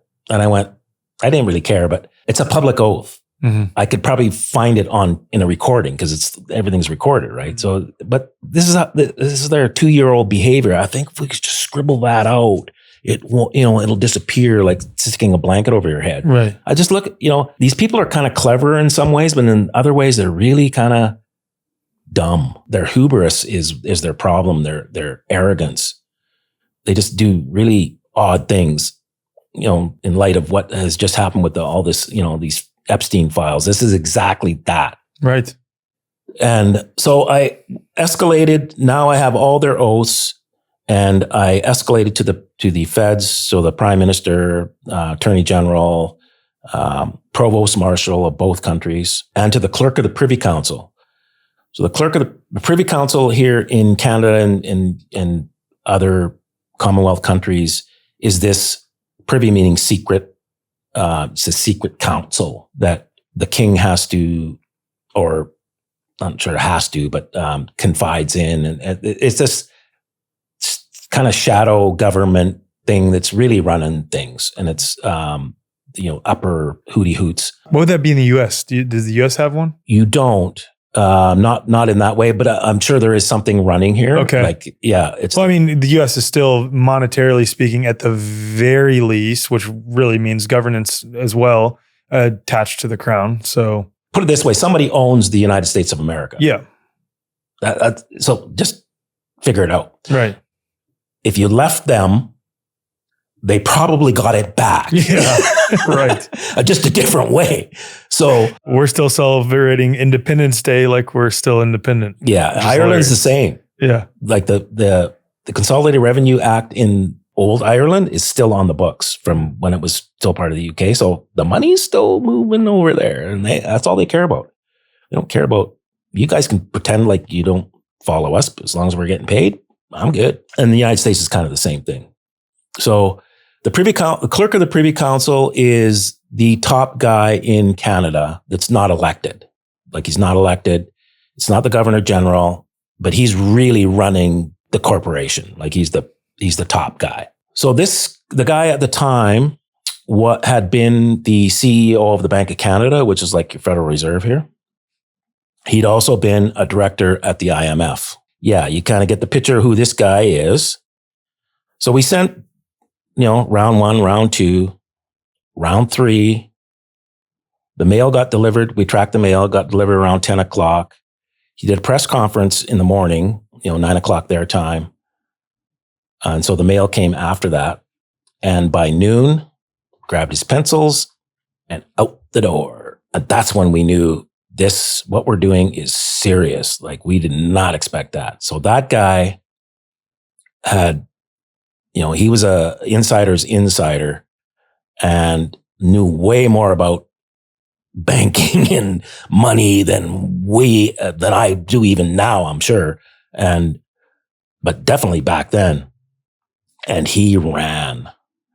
And it was in the national publications, the Globe and Mail, Maclean's magazine. And I think it was Maclean said it would have to be something vicious to make a man as savvy as him leave without notice. And it's just us dudes in Surrey, sending paper out. Just normal guys, right? Right. But they were all shocked. Yeah. And then they had a cover story. They kept changing the story because that was just too shocking. And then no, he gave notice before. No, he didn't. He didn't mention it at the press conference like that morning. Yeah. Oh yeah, by the way, this is my last day. Yeah. Nothing. Right. Everything was normal. This is what the article said. It was business as usual. He did his normal press conferences, asked, questions and blah, blah, blah. And then 2 hours later before lunch, I got to resign now. Yeah. Grabbed his pencils and ran. So that was another one, right? So that's when we knew, okay, we're definitely hitting the nail on the head. This document is kicking butt. So that's the document that I ended up modifying, which is now called our notice of liability. Because Josh, our friend Josh, had done the movie on the smart meters, but they had no solution for it. It was just showing the problem, and we're all going to die kind of thing. And he goes, people are walking out of the theater despondent and like, right. What do we do? Yeah, what's the solution? How do we get the smart meters off our house? Well, I had met Josh around the time of the 300 million because it was in the newspaper, and a bunch of people were like, "Who are these guys that made that happen?" In the underground sort of. Underground culture, so to speak. Yeah, like our crowd. Yeah, it was not as well known at the time. Exactly, but the rumors had that these guys sent and was exact amount, and now now we're seeing it in the thing. And so I met Josh right around that time, so he knew about the 300 million and all that, and so he said, "Is there something you can do?" And I said, "Well, are they using door hangers?" He goes, "Yeah." I said, "Are they putting any kind of notice on your utility bill?" He goes, "Yeah." I said, "Well," when you say door hangers, like they're letting you know, like, "Hey, we're doing this." Type of thing. Right. Well, that's notice. Notices are all part of ancient commerce. Put it that way. Notices are like going multiple jurisdictions, but because they're giving notice, that's an offer in commerce. And so I said, "Yeah, I know exactly what they're doing. They're getting tacit agreement. That's a law merchant thing." I think this would be an appropriate time to play that video for the audience, the original video y'all made, the Meet Lex Dove video. If that's okay? Yeah. Okay, awesome. When you turn on the news and see politicians raving about vaccinations, there's a reason for that. That's my. There's a reason why every commercial break has an ad Eugene. for 5G. It's because this is really just a clever way for governments and corporations to send you an offer that you accept unknowingly. This happens through a concept called tacit agreement, which is when you agree to something without even saying anything. You see, in law, silence is acquiescence. So when you stay silent, you're actually saying yes. You're saying yes to that tower down the street, that meter on the side of your house, those streaks you see up in the sky, and the very possibility that a vaccine could ever be mandatory. The good news is, now that you're aware of this offer to contract, all you have to do is respond. And this is done through conditional acceptance. With a series of lawful notices, you can send a counteroffer to corporate executives and government officials, stating that you will accept their offer on the condition they can prove that it's safe, something we know they cannot and will not do.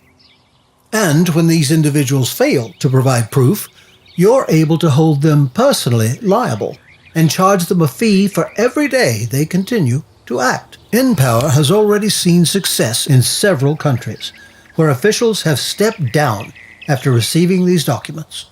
This means that if we get together en masse and send thousands of documents at the same time, we can make real change in the world.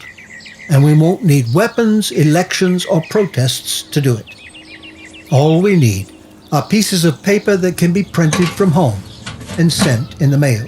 It turns out, changing the world is easy when you're in power. You want to add anything to that video? I think that video is great. I mean, it's a great summary. Yeah, it boils it down. So it's all offer and acceptance and agreements. So agreements, if you look up in the UCC, Uniform Commercial Code, for those who are unfamiliar. Look up the definition of agreement and you'll see it is something that is not a contract as opposed to a contract, but can be enforced like a contract. What it's meant to do is speed up commerce. You can't have a contract every time a transaction happens. Right, because the whole point is a true contract requires all the elements of a contract. Exactly. Which takes a long time if it's a true contract. Exactly. Because you're sitting down, deliberating, meeting of the minds, all the things. Exactly. So what the merchants did in order to speed things up is if you're a merchant, you understand this and we're just, the agreements, you need to stop something if you need to stop it. Otherwise, let it go. Yeah. We're assuming you are accepting the next shipment or whatever it is. And we're all swimming in a merchant system right now without realizing it. Absolutely. So those that grew up at a certain time, there was this record thing, Columbia Records, and you got 10 records for a penny or something, right? Mm-hmm.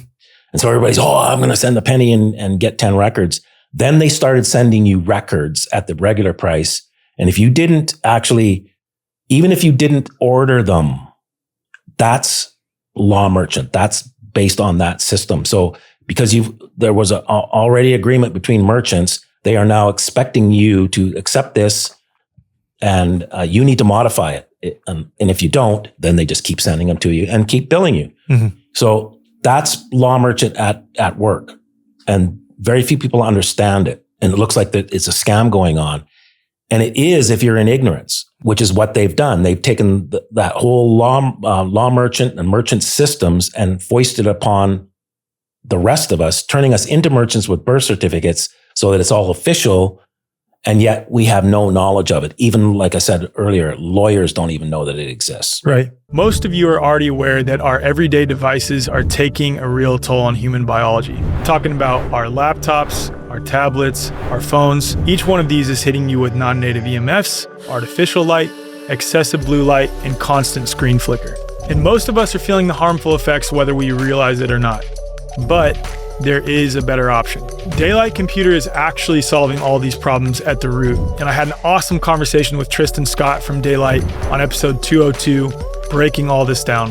Here's a brief clip from the episode. We have a reflective display technology, similar to a Kindle, which was really the inspiration behind the product overall. It's really intended to be a magic piece of paper. And the reflective technology works just like everything else in nature. What are some differences between this and a Kindle? Kindle was the inspiration, but it was limited. It's great for reading, for turn paging, but if you try and do anything else, it's too slow. We wanted to bring a display technology that feels like digital paper, but can do more. It can do email, it can go on the internet, it can go on social media. We created a Kindle on steroids, which now means it's a healthier iPad. All right, so if you'd like to check out Daylight for yourself, just head to daylightcomputer.com or just head to the show notes and enter code TWF50 at checkout for $50 off your order. And if you're a member of the wayforward.com, just head to the member marketplace and you'll find an even greater member exclusive discount waiting for you there.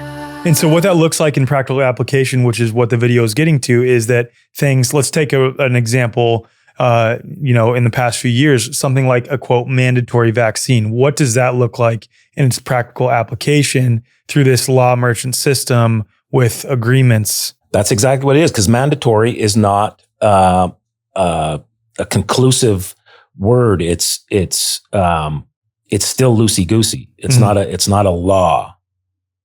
Nobody was forced to take any jabs during, a few years ago. Nobody. You were coerced, for sure, and you were enticed, and mostly people were sold it. Commercials and the music and the hugging the grandma and all that.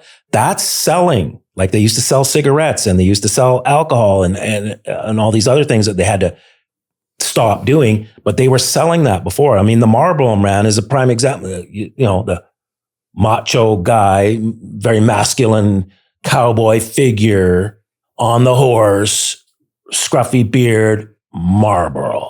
Right. Doctors smoked, like it was in TV shows and all this stuff. That's selling. And they did that exactly the same thing with these vaccines. So it's commercial. They're moving weapons commercially. And so they just expect that the masses will tacitly accept it, meaning that you're not directly coming out and saying, hey, I accept this, but because you're not outright putting them on notice that I do not accept this, or saying, I will accept this if you can prove that it is safe, in which they cannot, then they just assume that you're accepting it. Exactly. You don't want to refuse either. Arguing and all that goes against biblical text. You're supposed to settle with your brother. So commerce kind of follows the Bible, in my opinion. The people who are operating in commerce don't necessarily follow they do in a way, but like not. It's weird. They follow the principles and the rules of it because that's what works. But it's disguised like money is the God instead of God. Yeah, you get what I'm saying? Yeah. So it's the same principles but it's disguised as commerce. So So commerce works on certain principles, and you don't want to argue with your brother. You want to conditionally accept, which is why the judge gets nervous when there's somebody standing there who can actually flip the tables on them, because it's now merchant to merchant. And if they're on the bad side, like lying or cheating or stealing or which not upholding the law, all that stuff, which they always are, that can flip on them personally as a merchant. Like, put it this way, personally liable. Yeah, absolutely. Yeah. Put it this way. This is a good example of merchant. I can go up to anybody, another merchant, say, you owe me $1,000. I can make that claim. You see, claim. It's a claim. And a merchant would go, okay, I will owe you $1,000, but you need to prove that I owe you the $1,000. And if you can't prove it, then you will owe me $2,000. So I would never do that to another merchant, because it's going to flip back on me, because I'm in a dishonorable position. Well, the judges are sitting up there in the black robes, but it's their signature on the piece of paper behind this, the big machine behind them, but it's them. That's your name, merchant. And I'm now another merchant. And yet I'm starting to understand what's happening here. And that's when the judges are like, no, I'm out. Get somebody else. And that's what happens with these notices of liability as well, right? So can you explain exactly what happens through the InPower notice of liability process, what you have notices of liability for, and then some of the, let's say, interesting correlations that have occurred with respect to these notices? So we started with smart meters. Now we have vaccines and 5G and the spraying in the air. Mm-hmm. The reason why we stick with those four, because there's other harms happening, obviously, the children being the one that just drives me bananas. I don't even like thinking about it. But these are happening everywhere to everyone in exactly the same way. So there's no variance. We don't have to worry about a variable on it. It's always like we can stick, that's going to be fixed, because there's a lot of variance in commerce and in just life in general. So we have those four agendas. Now they're all related, actually. It's a weapon system. Of course. They spray in the air. The main thing that they want to do is have everybody hooked up to the Internet of Bodies, like the board from the... Right. That's what they want. And to get that, they have to put up the 5G network. And then in order for the 5G network to work, they got to get some stuff on us or in us. That's vaccines in the spraying. Yeah. Well, when we were studying the 5G, we saw the different variables that they could use, right? So, and we were researching and looking at all the universities that were doing this and doing that. So there were wearables that could go in your clothing. There were implantables, so they could put a chip right in. And then there was nano, which they were spraying already, but it wasn't efficient because, you just, and then there was vaccines, which would be very, very efficient if they could get everybody to do it. While we're researching this, they haven't chosen one yet. People start falling down in Wuhan, and I went, that's what they're going. There it is right there. While we're researching the 5G network. Yes. Wow. We saw it in real time that this is what they're going vaccine. Watch this. And sure enough, as the 5G went up, because we're on 5G at the moment, trying to write this document, we're researching and we're seeing the 5G turn on. Turned on in Wuhan, turned on in Italy. So it jumped to Italy. Right. Turned on in New York, turned on every place that it turned on, the outbreak came up. And so we went, okay, there it is. But they didn't have enough to really get it going. I think they went early because we kind of put the vaccine on the back burner and we're going on 5G. So anyway, sure enough, one thing leads to another, and then, these vaccines popped out of nowhere, but they were already made. We've found lots of research on it. And so we knew. So it is one big system to get us all hooked up to they want to reduce the population, number one, drastically, and then they want everybody else hooked up to the internet so they can monitor exactly where you are, what you're doing. They want everybody in electric cars in case they need to round you up. They don't even have to send an officer. Your car will take you to them. And recently in Congress in the US, one of the bills that was just pushed through enabled cars to have a kill switch definitively. It was just pushed through recently. The car can lock you in and take you to where it wants to take you. They drive themselves. Well, I know people who, again, I can't claim that this is 100% true, but people who themselves claim, that these are high level people, let's say, who are doing a lot of work to expose various aspects of the system, that they've been inside their vehicle driving and had the vehicle taken over while they were driving. Again, I can't, I wasn't there. I can't say whether it's true or not, but I mean, I've been in a Tesla and it drives itself. Right. Exactly. So it's very easy to then conclude the possibility that, okay, this can probably be hacked from the outside to. Absolutely it can. Because it's driving itself now. Right. Exactly. It just needs where are we going? Right. So who's being held accountable or liable in these notices of liability? Okay, so because the whole process, let me make sure I'm clear on it so the audience is clear. So you have these four things. It's millimeter wave technology, smart meters, vaccines, and the spraying in the sky. Those are the four things that you are covering.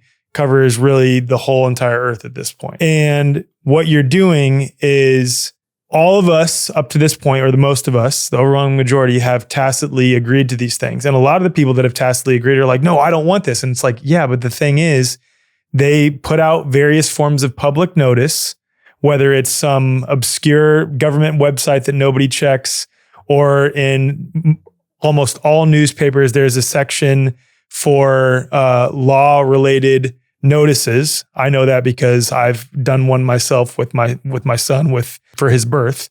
So I know that happens, and no one checks those.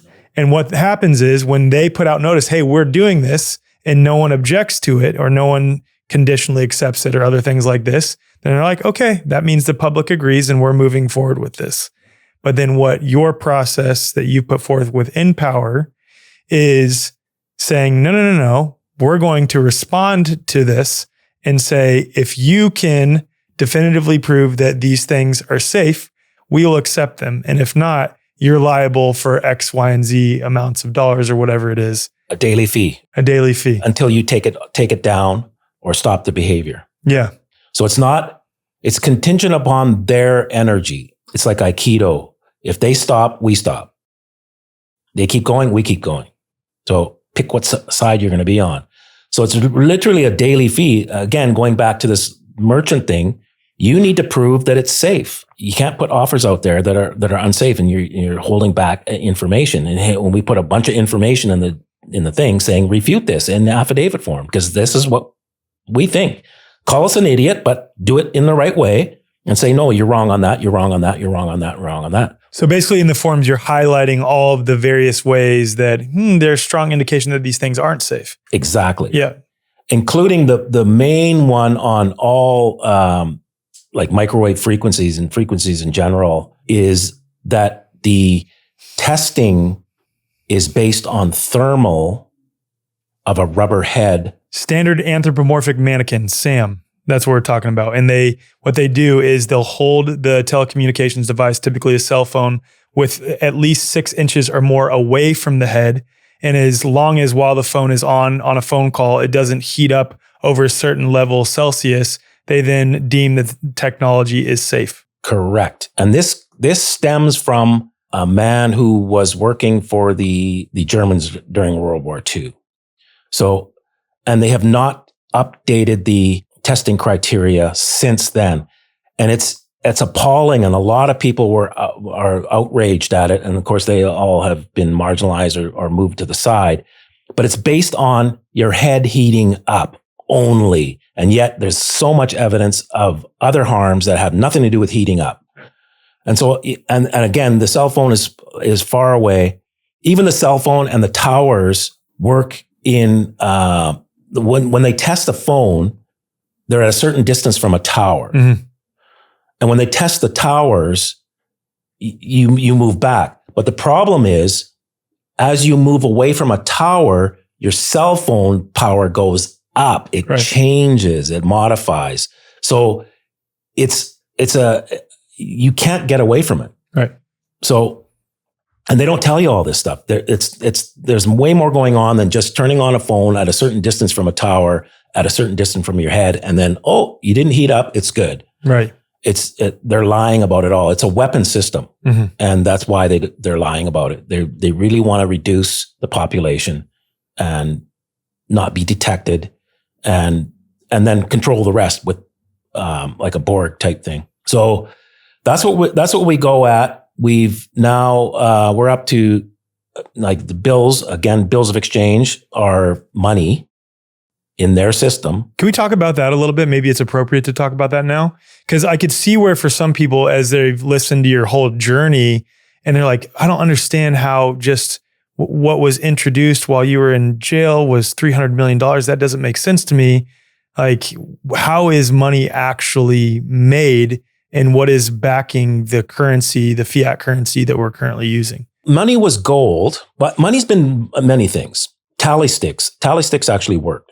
Colonial script worked in the 13 colonies, in some better colonies than others. But so it's not that fiat in and of itself is wrong. It's who's in control of it, and who's issuing it, and how much are they issuing, and who's it issuing to, and all that stuff. That's where the problem lies.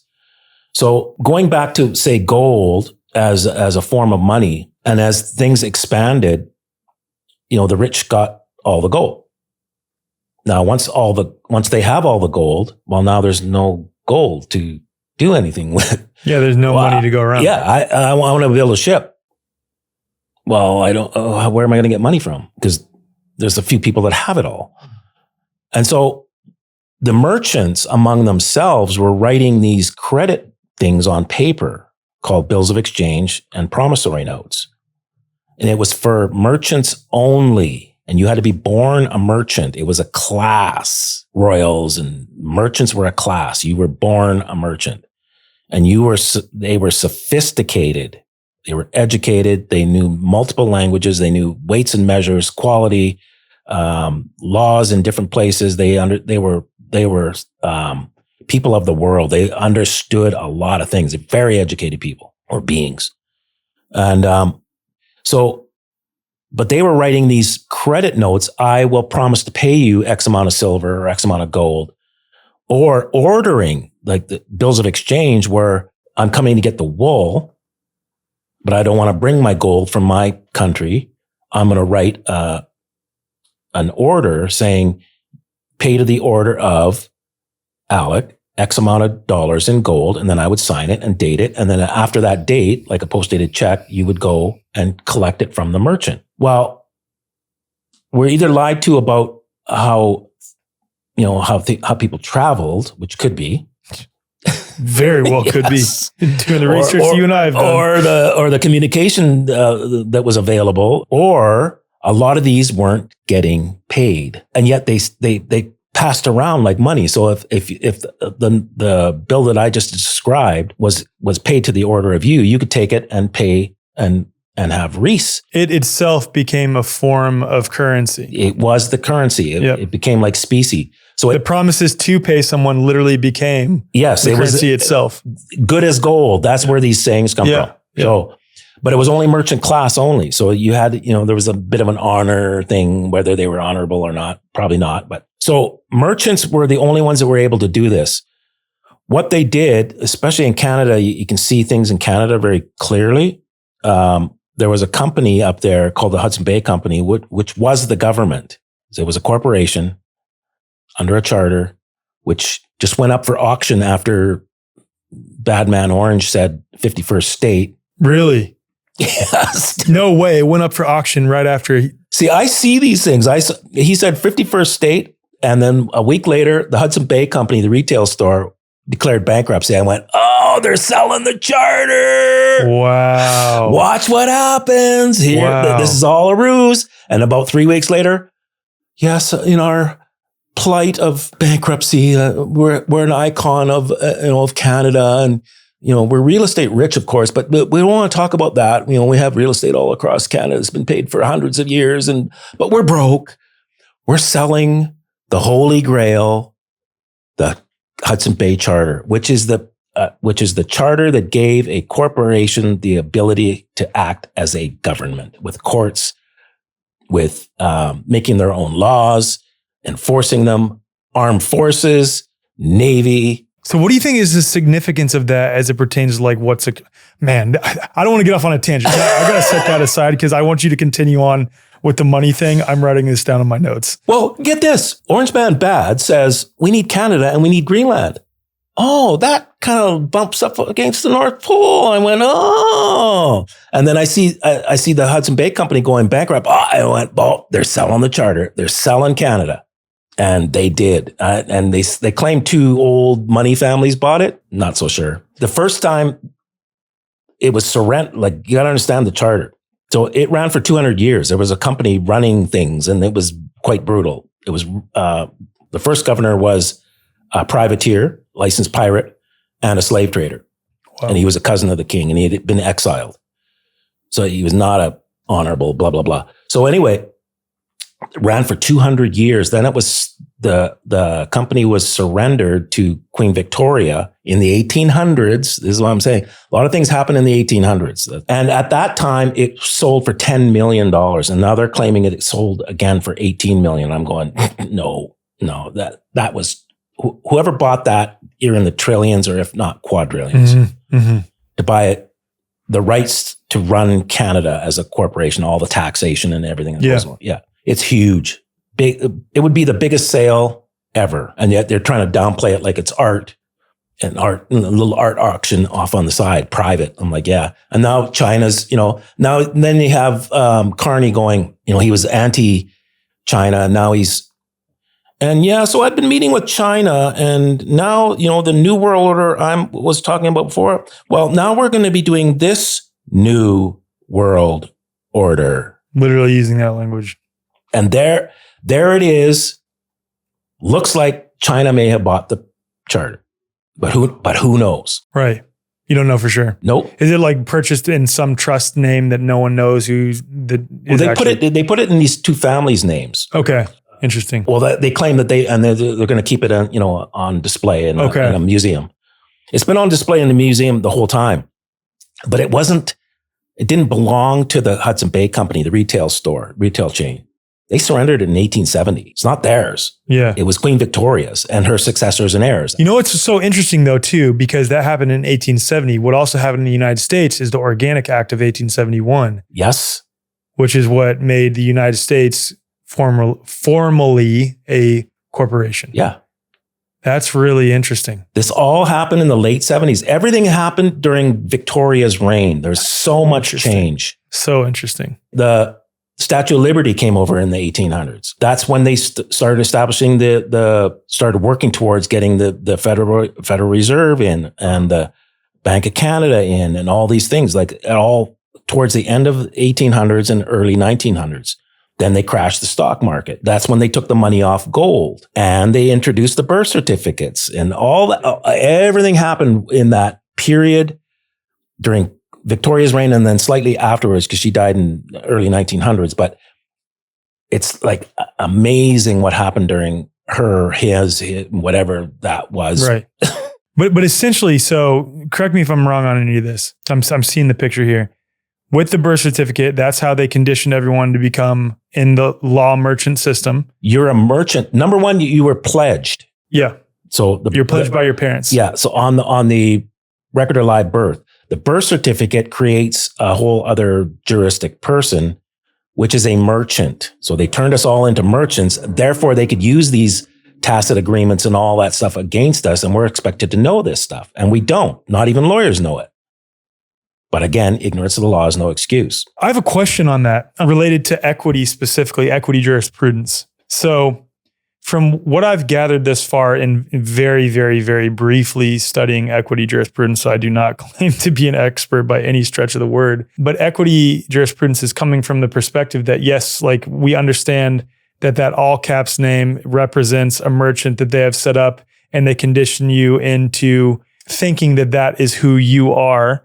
As long as you recognize the game, you don't have to really play it, and you can distance yourself. And anytime they send you either a notice or a presentment or some sort of correspondence in the mail, you then use principles of equity jurisprudence to respond to them, typically asking questions accordingly. And then you can either discharge the debt or the problem really just goes away, because equity, from the way most people understand it, it's law merchant. It is law merchant. Yes. Okay. So I was wondering that because there seems to be a lot of crossover, even in your story that you were describing, in dealing with the courts. Exactly. So they'll allow us to talk about equity, and they'll allow us to talk about admiralty. You'll hear those terms, but you don't hear law merchant. You never hear it. Uh-huh. And that there's a reason why, because once you understand that law merchant, number one, exists, and then you figure out what's actually happening, it's the principles of equity that are law merchant principles. Got it. That's where the honor and all that comes from.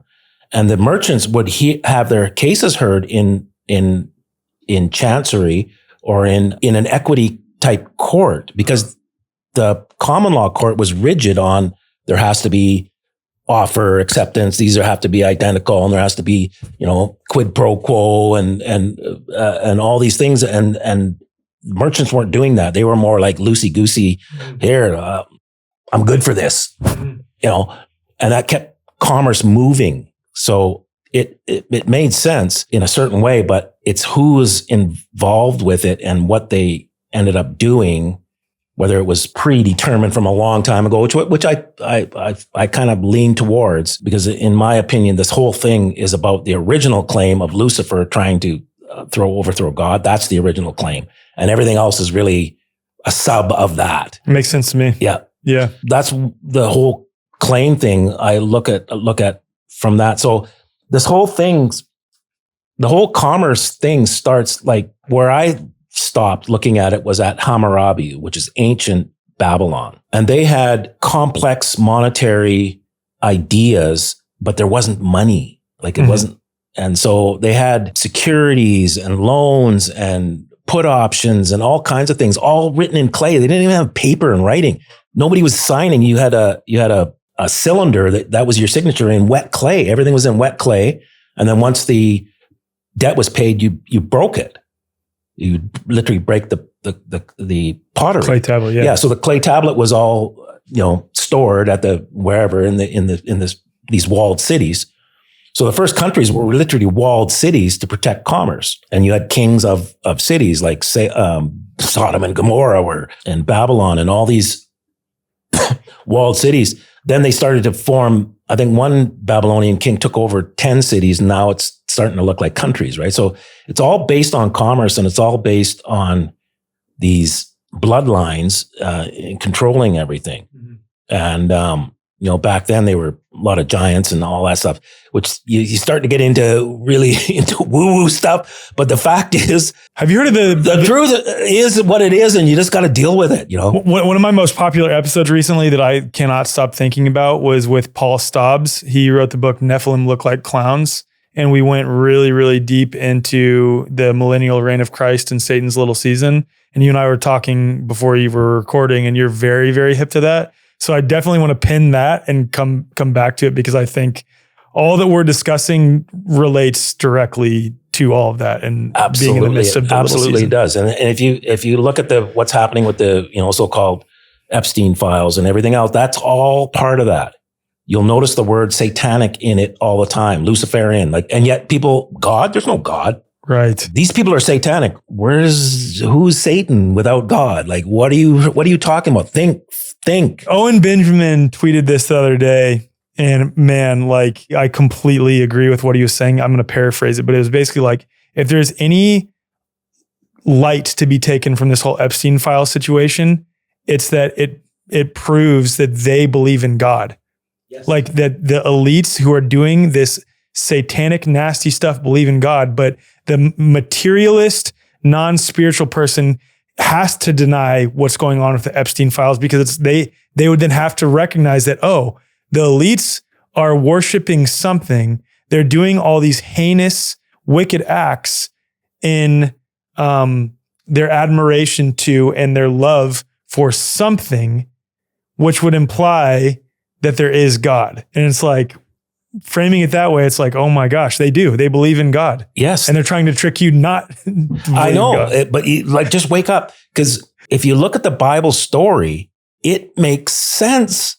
And it keeps making more and more sense all the time, because that's what's actually happening. There is a claim on the throne of God. And a third of the beings at the time the claim was made were locked up, remanded in this thing called Earth. It's a closed system. Mm-hmm. They haven't been to space. No. They've been trying to get out. If you look at the pyramids and if you really study the pyramids of what it actually is, it's an escape. They're trying to escape. Mm-hmm. NASA is an escape plan. They're trying to get out, but they can't, because they're remanded pending the trial of this claim. It was shut down, and then they have to have an actual, okay, you got a claim? Show me. And that would be the final judgment. The judgment came when Christ died and then rose again, completely changed everything. So the verdict was right then and there. Yeah. We're in an appeal situation. So that's what you think the little season is? Yes. Then? Okay. Because correct me if I'm wrong on this. From my understanding, the book of Revelation talks about after the 1,000-year millennial reign, the deceivers let loose to rule over the nations for a little season, which is what we're in right now. But then there's still after that, the war of Gog and Magog, and then the final judgment. Yes. So but that's the final judgment on the appeal. Yes, so, on the appeal. So if you follow man's courts, you can have a judgment. Okay, you're guilty of this. Okay, I'm appealing. Yeah. Okay, judgment's already been, so why are you appealing and what's the grounds and blah, blah, blah. Yeah. That's what if you look at it as a court, that's what we're in. So the judgment's already there, like the verdict, but now the final judgment, once the appeal fails, which it's going to, that's when the final judgment is. And they are literally going to attack the camp of the saints. I don't know how far you want to go into that. Where is the camp of saints in Christ? Yeah. What I'll do, because I want to continue talking about the law stuff, because we could go off on a huge tangent here. And maybe if we have enough time, we'll save it for the end, because this is the part that really fascinates me. But I want to get to the stuff related to law. But for those who are like, what are they talking about right now? I will put in the show notes the episode with Paul Stobbs, because we go into this.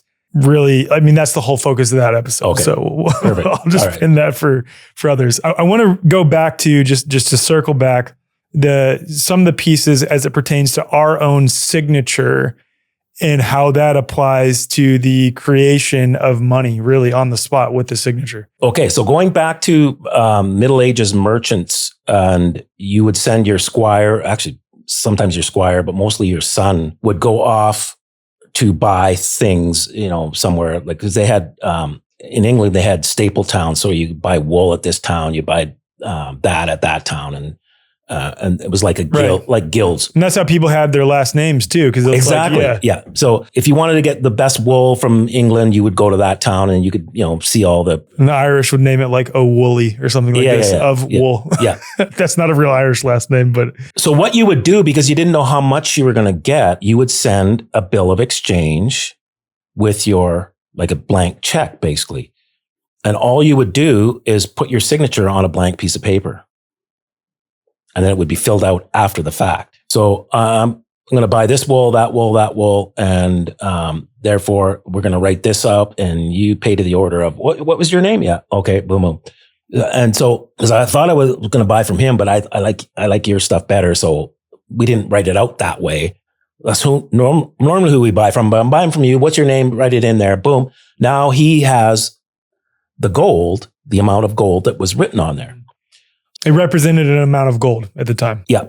Or whatever, silver, whatever it was. It doesn't even matter. Corn, grain. A blank piece of paper, and you'll see this in the Bills of Exchange Act in Canada and other Bills of Exchange Acts, a blank piece of paper with no words to the contrary, like limiting it, can be turned into a bill of exchange by the person holding it for any amount payable to anybody or to bearer. Wow. Same in the US? This is law merchant. Yeah. So when you put your signature on a piece of paper, it can be filled out after the fact. Think in terms of you get a credit card application in the mail. It's a piece of paper. It has an amount on there. We're going to give you $100,000, and there's a date on there. And even if there isn't, they'll write one in, and just sign right here. Boom. That piece of paper can be turned into money, believe it or not. And that's what they do. That's what they do. Right. Same thing with the child support order. Dad is to pay mom an exact amount at certain times, dates, and then the judge signs it. It's money. That piece of paper is the money. And then they get the dad to go out and, try and come up with this money in another way, but the money's, court's got it. Can you explain this on the level of a mortgage, exactly what happens? Yeah, a mortgage is a two-part thing. So you go in there and you sign a promissory note most of the time. So that's similar to a bill of exchange, except it's a promise to pay, not an order to pay by the person drawing it. So as soon as you say, I promise to pay back, $100,000, and you date it and you sign it and you're payable to the bank, it becomes the money itself at that time. Mm-hmm. And you don't know that, but the bank knows it. Right. So essentially, when you sign, they're taking those documents, they're bearing it back to the bank. They create the funds on the spot to pay themselves what you just agreed to pay. And then you're making payments on it at interest afterwards. Correct. So you created the money that you borrowed. So they get you into and we think it's all one thing, but now you want to borrow some money, okay, or a mortgage, and you want to borrow $100,000. Oh, we just so happens, like 15 seconds ago, $100,000 just came into our into our hands. But yeah, okay, no problem. I just think people don't really realize that, like grasp what we're saying here. You sign, that creates the money, and then they're loaning that to you and you're making payments on it at interest. Yes. It's like the biggest scam ever. The merchants are scammers, but you got to understand something. In the light of that whole court case, the Luciferian court case, they're up there arguing that we agreed to all of this. Mm-hmm. And if you look at the Epstein files in light of what I just said, and I don't want to talk too much about that, but that's what they're doing. And you got to understand that there's a court case and we are the subject matter of that court case. And this is the second time around, Christ redeemed, another commercial term, us all back. He paid for our sins, which translates as debts. Literally the Lord's Prayer. Like, I don't know how much you've looked at, like the Mandela effects or the Mandela effects. Cause I always remembered it. Forgive us our trespasses as we forgive those who trespass against us. Is that what you remembered as? Yeah. If you look up the Lord's Prayer right now in almost every version, even go look it up in any Bible, that's not what it says anymore. No, it's debts. It says debts. I never remembered it as that though, ever. It can be translated as either. I know it can, but like I'm saying, I remember in church when I was younger, reading it or saying it out loud, no matter which church I went to. My grandpa's Serbian Orthodox. We went to a Methodist church. Then we went to an evangelical church. And I always remember it as that. But now it says, forgive us our debts everywhere I look, which is weird. That's a whole separate tangent. I know a guy who, with the taxes in Canada, there was big Donnybrook, and he said, here, I will forgive your trespasses if you forgive my debts. And they zeroed it out. Really? They zeroed out all of his debt? Because he used the Bible in that way. The Bible's powerful, and I'm telling you, you should read it. Yeah. Can you share a little bit just your perspective on, like, having studied law for quite some time, how much all of the law forms across the earth, generally speaking, or maybe like exclusively speaking, actually tie back into biblical law? And they're really having, at the highest level, they're required to uphold biblical law. It's just that they've tricked us into not only believing in science rather than God, for example, like scientism is quite literally a new religion, but also tricked us into thinking that our current legal system has nothing whatsoever to do with the Bible. Oh, that's the evidence. First of all, every Western country that stemmed from England has the Bible in their court. They took it out of the schools. Like you said, we used to say it, but they don't anymore. But they didn't take it out of the courts. And believe me, if they could, they would, but they obviously can't. Just more indication for the little season right now. And we're already in Christ's millennial kingdom, but again, go watch the Paul Stobbs episode. Yeah. So it's part of it. And if you understand, the history of law, like even American during the colonies and early part of American, history, the Republic, lawyers, there weren't really law schools. Lawyers used Blackstone's commentaries. That was the law book. And Blackstone commentaries basically explain the common law. So that was the first sort of real attempt, and it was really well done. But in that, it starts with God and the Bible, and everything stems from that. That's what it is. And so the whole common law, all the common law countries stem from the Bible. Because even from Blackstone explaining that's why it's like that. And then that was the original law books. In common law, we're talking about the Commonwealth countries right now. Commonwealth countries and United States, not a Commonwealth country, but it's in a roundabout way. Well, yeah, but you know what I'm saying. But it's definitely based on the common law. Yeah, yeah. So on that note as well, I'm doing a new series on Law Merchant. And when it got put into the common law, and it's just prior to the Republic being formed. So the Law Merchant was already here before the United States because of the colonies and the common law. So Law Merchant is operating in common law. It's also operating in Admiralty. Admiralty is also working in the common law. and equity is operating in the common law. So you have these jurisdictions and the judges know them all and they move in and out of them, and you got to be able to somewhat detect it and pin them to one. I find that if you understand law merchant, you pin them to that one and they can't get out because that's their highest one. It's the one that they keep hidden. And so they have no out. You can't get on top of you. Yeah, it's interesting because I've heard people say that equity is the highest one. And if law merchant really is like that's equity, or equity is law merchant, then we're talking about really the same thing. That's the highest one that they can't get out of. They can't get out of it. Yeah.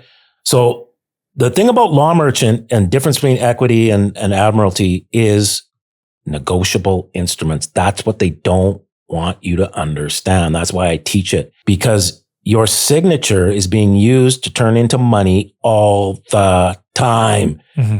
Once you understand that, whether you like it or not, it's not about right and wrong. It's about what is. You can start to use your signature to your benefit instead of some banker's benefit.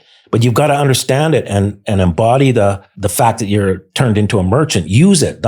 Shouldn't say embody it, but like. Yeah, because you have to know who you truly are, but know that they've tricked you into having a merchant all caps name, and you can use that to your advantage like a chess piece. Exactly. And there's nothing they can do about it. Instead of trying to run away from it, and which I did I tried arguing that I'm not that, and right. And all I got was arrested. So yeah.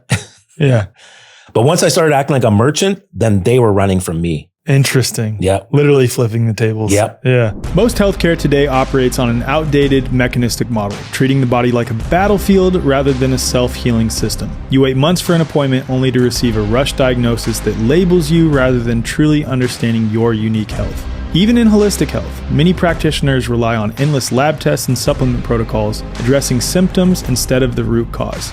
And the result, another prescription or supplement regimen that merely suppresses or masks symptoms rather than facilitating true healing, whether the imbalance was physical, emotional, energetic, or a mix of all three. And that's why Dr. Tom Cowan co-founded the New Biology Clinic, to offer something radically different.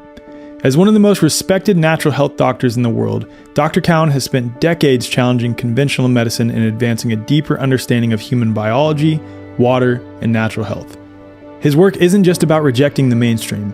It's about offering a more truthful, biologically coherent approach for healing. The New Biology Clinic recognizes that health isn't about fighting disease, it's about restoring balance. You're not a diagnosis, you're an individual with a unique story, and healing should honor that. With virtual consultations available worldwide, the clinic offers a flat-rate monthly membership that gives you direct access to practitioners who take the time to actually listen.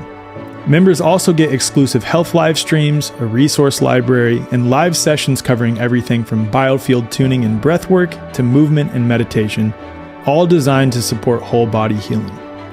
And if you're not ready for a membership, you can book a one-time appointment, sign up for an enrichment-only membership for the healing modalities alone, or schedule a free connection session with one of the care team members to see how the New Biology Clinic can help in your specific situation.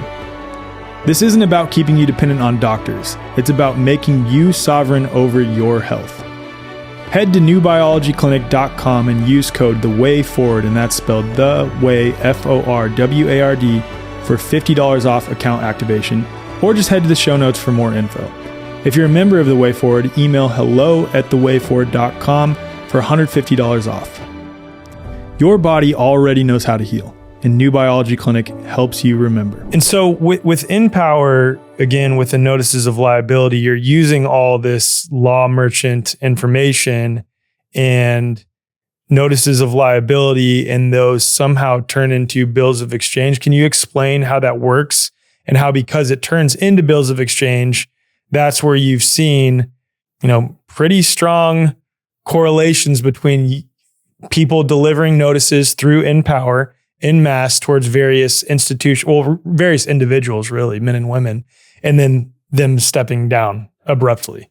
Can you share about that a little bit? First, the bill, how it turns into bill of exchange, and then how that puts them on the hook, and they don't want to be on the hook for that. So we go through the 3-step process of them, our conditional acceptance, and then we say, if you don't answer these questions about the safety of these weapons, we're going to charge you a daily fee. If you go silent, then you have agreed to this. Using that. So they generally go silent. Your silence is your acquiescence. That's what that's based on. That's them tacitly agreeing. Exactly. So now once we got to a notice of default, which is when Carol Taylor stepped down and the guy in Privy Council guy stepped down, we can start billing. So the daily fee starts accruing, and then we bill every 30 days, just, common practice. And those bills, everybody goes, well, can you collect the money? How do you collect the money? How do you collect the money? Well, how do you get the money? How do you get the money? It is the money. That's what they don't want you to understand. And it's just tough because the overwhelming majority, if not all banks, aren't going to acknowledge that that is money. They have, I would imagine, like back end deals that they're allowing people to literally like go purchase a car with those things. But for most people, they're not going to accept that as a form. When on the 300 million, we went around to banks. We tried private bankers. We tried all kinds of, it was just closed doors. We met one guy. He was running a small bank in a very affluent part of the city I live in. And he goes, I see those. That's so crazy. But I'm just told to put it in an envelope and move it on. That's so crazy. So I don't know what they are, but I recognize like this is what it looked similar to what you guys have is what I see. I see they come through here. Yeah. Where does it go to? Like, because it's being processed somewhere. Like it is literally being processed somewhere. Well, the Federal Reserve can process it. The IRS can process it. Any financial institution can process it. So banks, they have to have a Fed Now window or a TTNO. Yes, exactly. Portal. So there's all these things if you want to get cash, but if you don't need cash, they end up in mutual funds and bundled in all kinds of different security type things that they sell. Well, it makes sense how the IRS is one of, according to people who teach equity, which again, we're probably talking very similarly to Law Merchant, that the IRS is one of the easiest ones to like actually discharge without using greenback currency. Absolutely. Because they're collecting for the banks. The IRS is collecting for the so-called loans that the country is borrowing from the Federal Reserve and the international bankers. Yep.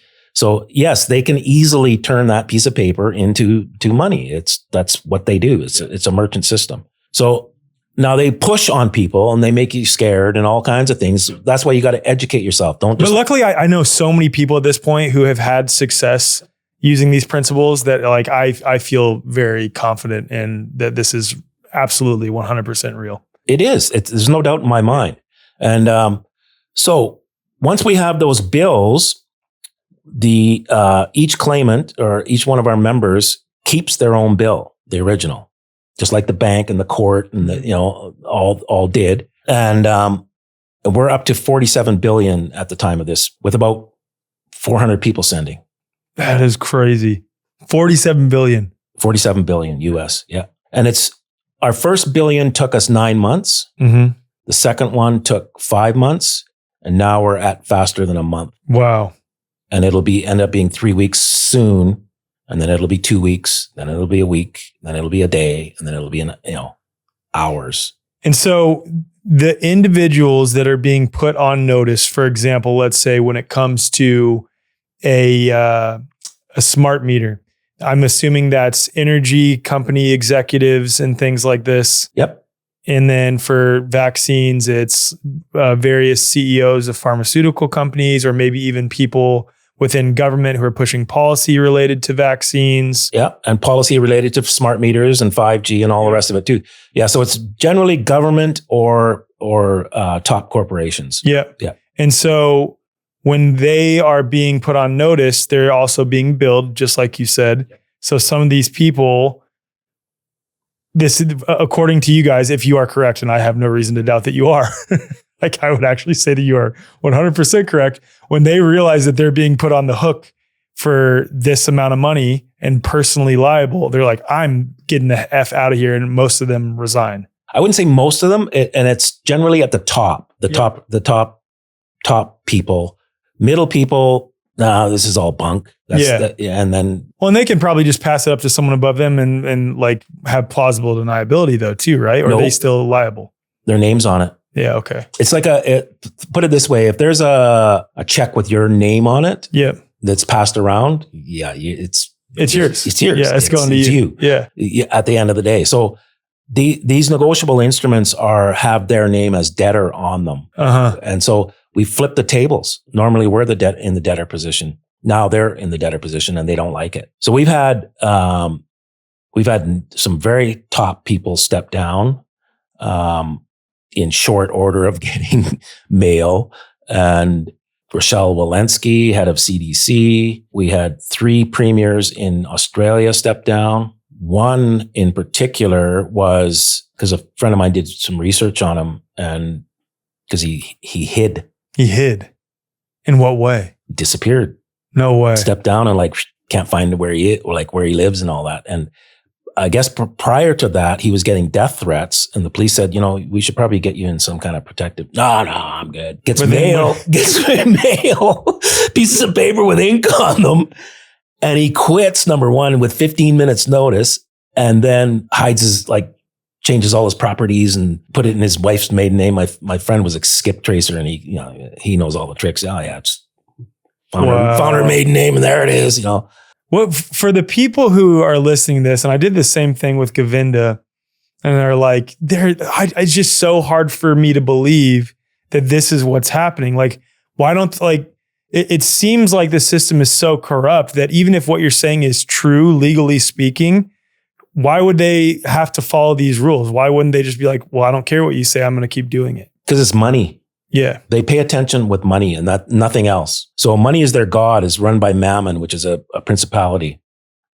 And so there's rules, and I don't understand all the rules of engagement because we don't even know what we're in here and who's what. And, right. But you can glean some stuff from the Bible. It's the money that drives everything. There is no bad thing happening in earth that money is not involved with. I mean, I believe that 100%. Like even government policy, like even some that happen to correspond with what might be considered moral. You know what I mean? It has nothing to do with upholding moral standards. Like, for example, when someone is charged with murder, yes, that happens to be something that has a moral backing, right? But it's ultimately for the money. Yes. That's what it's for. Yes. It's a money system. The penal system is money. You're warehousing. It's literally warehousing. And then when the sheriffs take you from the jail to the court, that's transporting, and like it's all goods and it's all commerce. Everything is commerce. Everything. So these people see these big bills of exchange. They know they're real. That's why they leave. Got it. That's why. Because that's what they're using anyway. They understand the system, whether they're using it or not. They know that that's real. My name is on that. Yeah. And that could end up, because it's a negotiable instrument, it could end up in anybody's hands, including a banker from another country, like say Hong Kong. And they come and, you owe this. Got it. Okay. So because there is factions, you could say, that are at odds with each other, if someone else realizes that this has happened, that's why. Because my whole thing is, from the perspective of them having so much perceived shielding from the common men and women like us, I could see where they would get this and be like, what are they going to be able to do to enforce this? But it's more that they're worried that someone else that is one of their enemies finds out, they'll be screwed. Yes. Got it. Put it this way. There are some collectors out there, IRS being one, who are very connected and very aggressive. They go into bank accounts and they take the money out first. Ask questions later. Yeah. Yeah. Sort it out later. Yeah. That mechanism is out there, and that piece of paper with their name on it could end up in there where they go, I'm just going to grab that. So we're using the system against itself. And like you said, there are factions. They don't all get along. I believe that. Yeah. I totally believe that. And so it's very fragile, and there's infighting and all kinds of stuff going on. So it's the fact that we are using the ancient merchant system, and their name is on it, and they understand it. So one person who stepped down was the Queen of Denmark. And she's been there. She was kind of like, early 50s. She's been there forever, for most people's lives, right? Mm-hmm. And the Danish people, because we have members there, they were shocked. People in Denmark were shocked because her mantra was, I will never abdicate the throne. They heard it all their lives. Really? I will stay here until I pass away. I will never abdicate the throne. And then suddenly and then she goes on a New Year's Eve, regular thing that she does on New Year's Eve. And at the end, and by the way, I'm out of here in 2 weeks. A lot of things are changing, she says. Yeah. A lot of coincidences, let's say. That's because she got 14 notices of liability. Yeah. Oh my gosh. What is the ultimate goal of InPower right now? Like where do you see all of this heading with this is actually a question from the guest. This is a good segue, or question from the audience, rather. It's a really good segue. Where do you see all of this heading with what InPower is doing with these notices of liability, governments, and the fiat monetary system over the next 10 or so years? We need to have the monetary system in proper hands. It doesn't even matter what it is. It looks like digital is the way to go because that's where they're headed, and everything would be can be transparent that way. Yeah, but they can't be in control of it. That's the big problem. Yeah, and so that's what we're doing, and we're following Revelation 18 because there's two commands. It's first it starts with how corrupt everything is, and Epstein files. It's just there. It is. I mean, they're not even hiding it anymore. They don't even care. I think there's something to that, by the way, that they're intentionally trying to demoralize us because it's like, hey, here's what we're doing, and there's nothing you can do about it. We're not going to be held accountable, type of thing. So it starts with that. Then it says a voice from heaven, and you should pay attention when there's a voice from heaven. Just putting that out there. It says, "Come out of her," so that you don't partake in her sins and the judgment that's going to come. So something's about to happen. So get yourself, distance yourself a little bit. And then 2 verses later, it says, "Take the cup that she's been giving you, fill it double and hand it back." So that's what we're doing. We're taking their system, just like I just explained. Their names are now the debtor on these big bills, and they're all in the millions every month because $20,000 a day adds up, or 50,000 or whatever it is. And then it says that the Lord will judge her. So we're in this old court case, we're literally putting the evidence in front of the judge. Look, here's their system. They're not honoring their own system. They're not paying. They're not stopping. Tear it down. So that's where we're headed. In Daniel 2, it talks about the fall of Babylon, which is what it is in a different way. It says that a rock comes and chips away because the final iteration of Babylon is iron mixed with clay at the feet. And the substrates don't mix very well. So it's partly weak and partly strong. And then a rock made without hands comes and chips at it. And the men come off the clay. And then the whole thing collapses. And then the rock becomes a kingdom that will never end. So that's what we're also doing. And so the rock in the original language is spelled E-B-E-N, pronounced Evan. And we are, I might as well say it. We are taking those bills of exchange, the 47 billion, and as it keeps accruing, and we're turning it into a crypto called Evan, spelled E-V-V-I-N.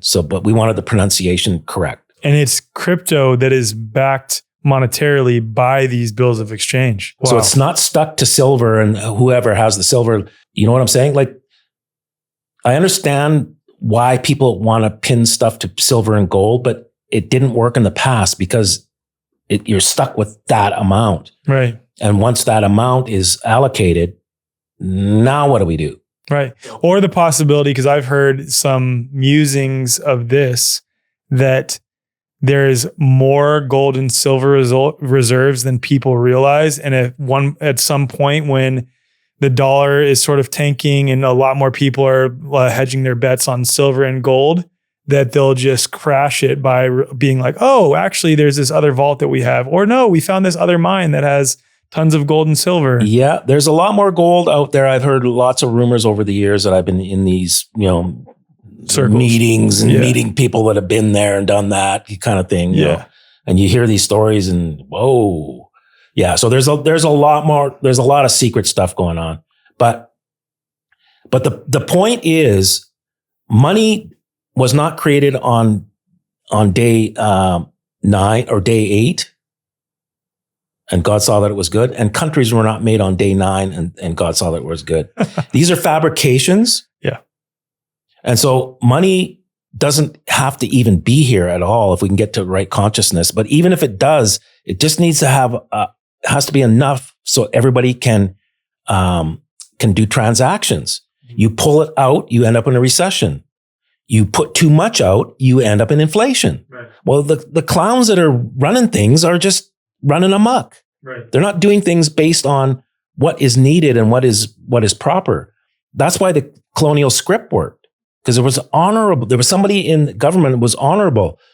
If somebody wanted to develop 40 acres and put corn up, or as long as you put the corn up, we'll give you this piece of paper. You can go get the tools, get the ox, build your fence, build your house, plant your corn, and now you're contributing to the economy of the state. I'd imagine there wasn't any usury at that time either. No, you paid it back, paid back the loan, and that's what funded the government, like the government of Pennsylvania or whatever. Right. So they put the money out there so it could all come back, and then everybody prospered. Of course, England didn't want that, or not so much England, but the bankers.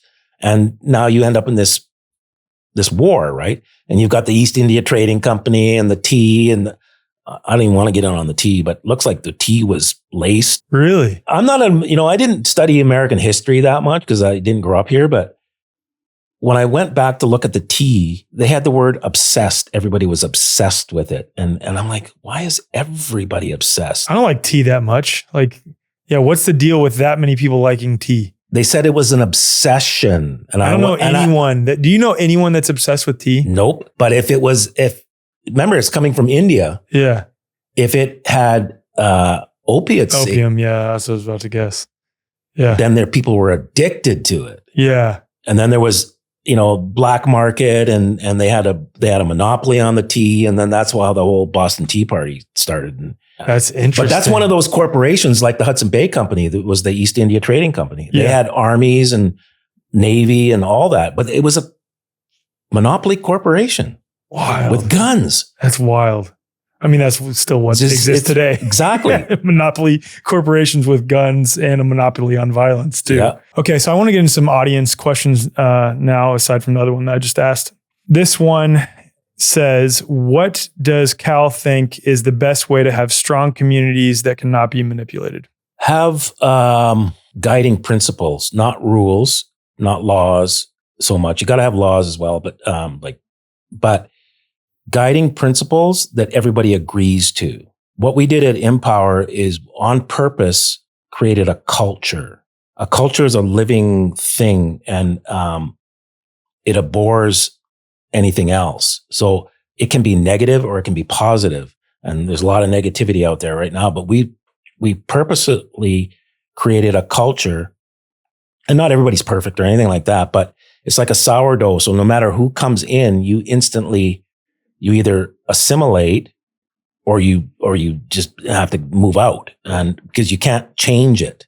So we got people coming in trying to be nasty, like how it is in the world, and get people to argue, and they're just looking at you like, we don't do that here. We don't do that here. Yeah. It's not interested. And it's not like a cult thing or anything like that. It's literally taking natural tendencies of men and women. We are a flocking species. We have a group mind, and understanding that and actually having a positive message in there, or a positive idea in there, instead of the negative idea that the world keeps trying to give us.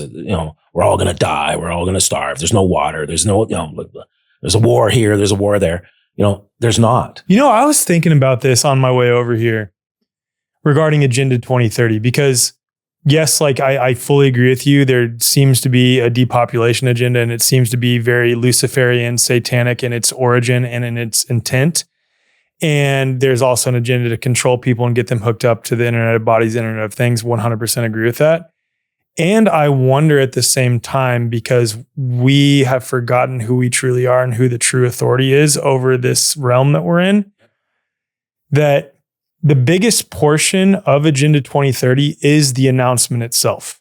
And what I mean by that is it conditions a lot of people who are otherwise truth-seeking and know that there's something wrong with the world into perpetual fight, flight, freeze, fawn, to where they feel helpless and that there's nothing that they can do. And they feel like that they're just waiting for the shoe to drop, waiting for this cataclysmic sort of event or turn that all of a sudden Agenda 2030 switched on. Exactly. And it's not that way. We need to be more positive, going back to the question, and actually going, what do we want? Not worried about what they're trying to do. Amen. And they can't do it without us. We just need to turn our back on them. This, and Empower, we're literally creating a new monetary system. We will outbill them. 400 people have created 47 billion. That's so crazy. One man or woman can create like 385 million a year. That is crazy. With just 4 respondents. And if you double that, now you're into, and it's all based on their stuff. Yep. Bill, and keep the bills. And we trust that you're going to hold them. We don't centralize them. Yeah. So the wealth is completely everywhere. They can't blow up building 7. They can't find it. They don't know who's got it. They don't know where it is. It's all decentralized. And the more people that join in the pot, the more decentralized it is. Exactly. Yeah. But we know how much there is because we issue the bills before they're signed. So you can't counterfeit it. Right. We didn't create that bill. Right. Incredible. Yeah. So but it's still based on trust. We're expecting people to hold their bills and keep them safe, and we'll do auditing, etc. But yeah, we can have a whole new monetary system. And then once we have a new monetary system and everybody's prosperous, we just turn our backs on theirs. And there's just, we'll tank like it's meant to tank anyway, because it's built on negativity. Incredible. Amazing. That's so amazing. Okay. This question, who do you think is, quote, running the world? Right now, Lucifer. That's who I think is running the world right now. Only because there's an appeal and there's a appointed time for him to have another shot at this, whatever his argument was. If you want to see the arguments and how he is a litigator, read Job 1 and Job 2. That shows it's there for us to glean. Again, everything's just Hansel and Gretel bits. But I'll just go through that. Because I read Job many times, and then after I was remanded, I read it again, and I had a whole new perspective on it. So there's a guy, he's very wealthy, and make sure that he's following God and doing all the rules for all his kids and all that stuff. He's doing really well. He's I think, the richest man in the world, or one of the richest men in the world. And then it goes to another scene, and it's the sons of God appear before the Most High, and it's a court type situation.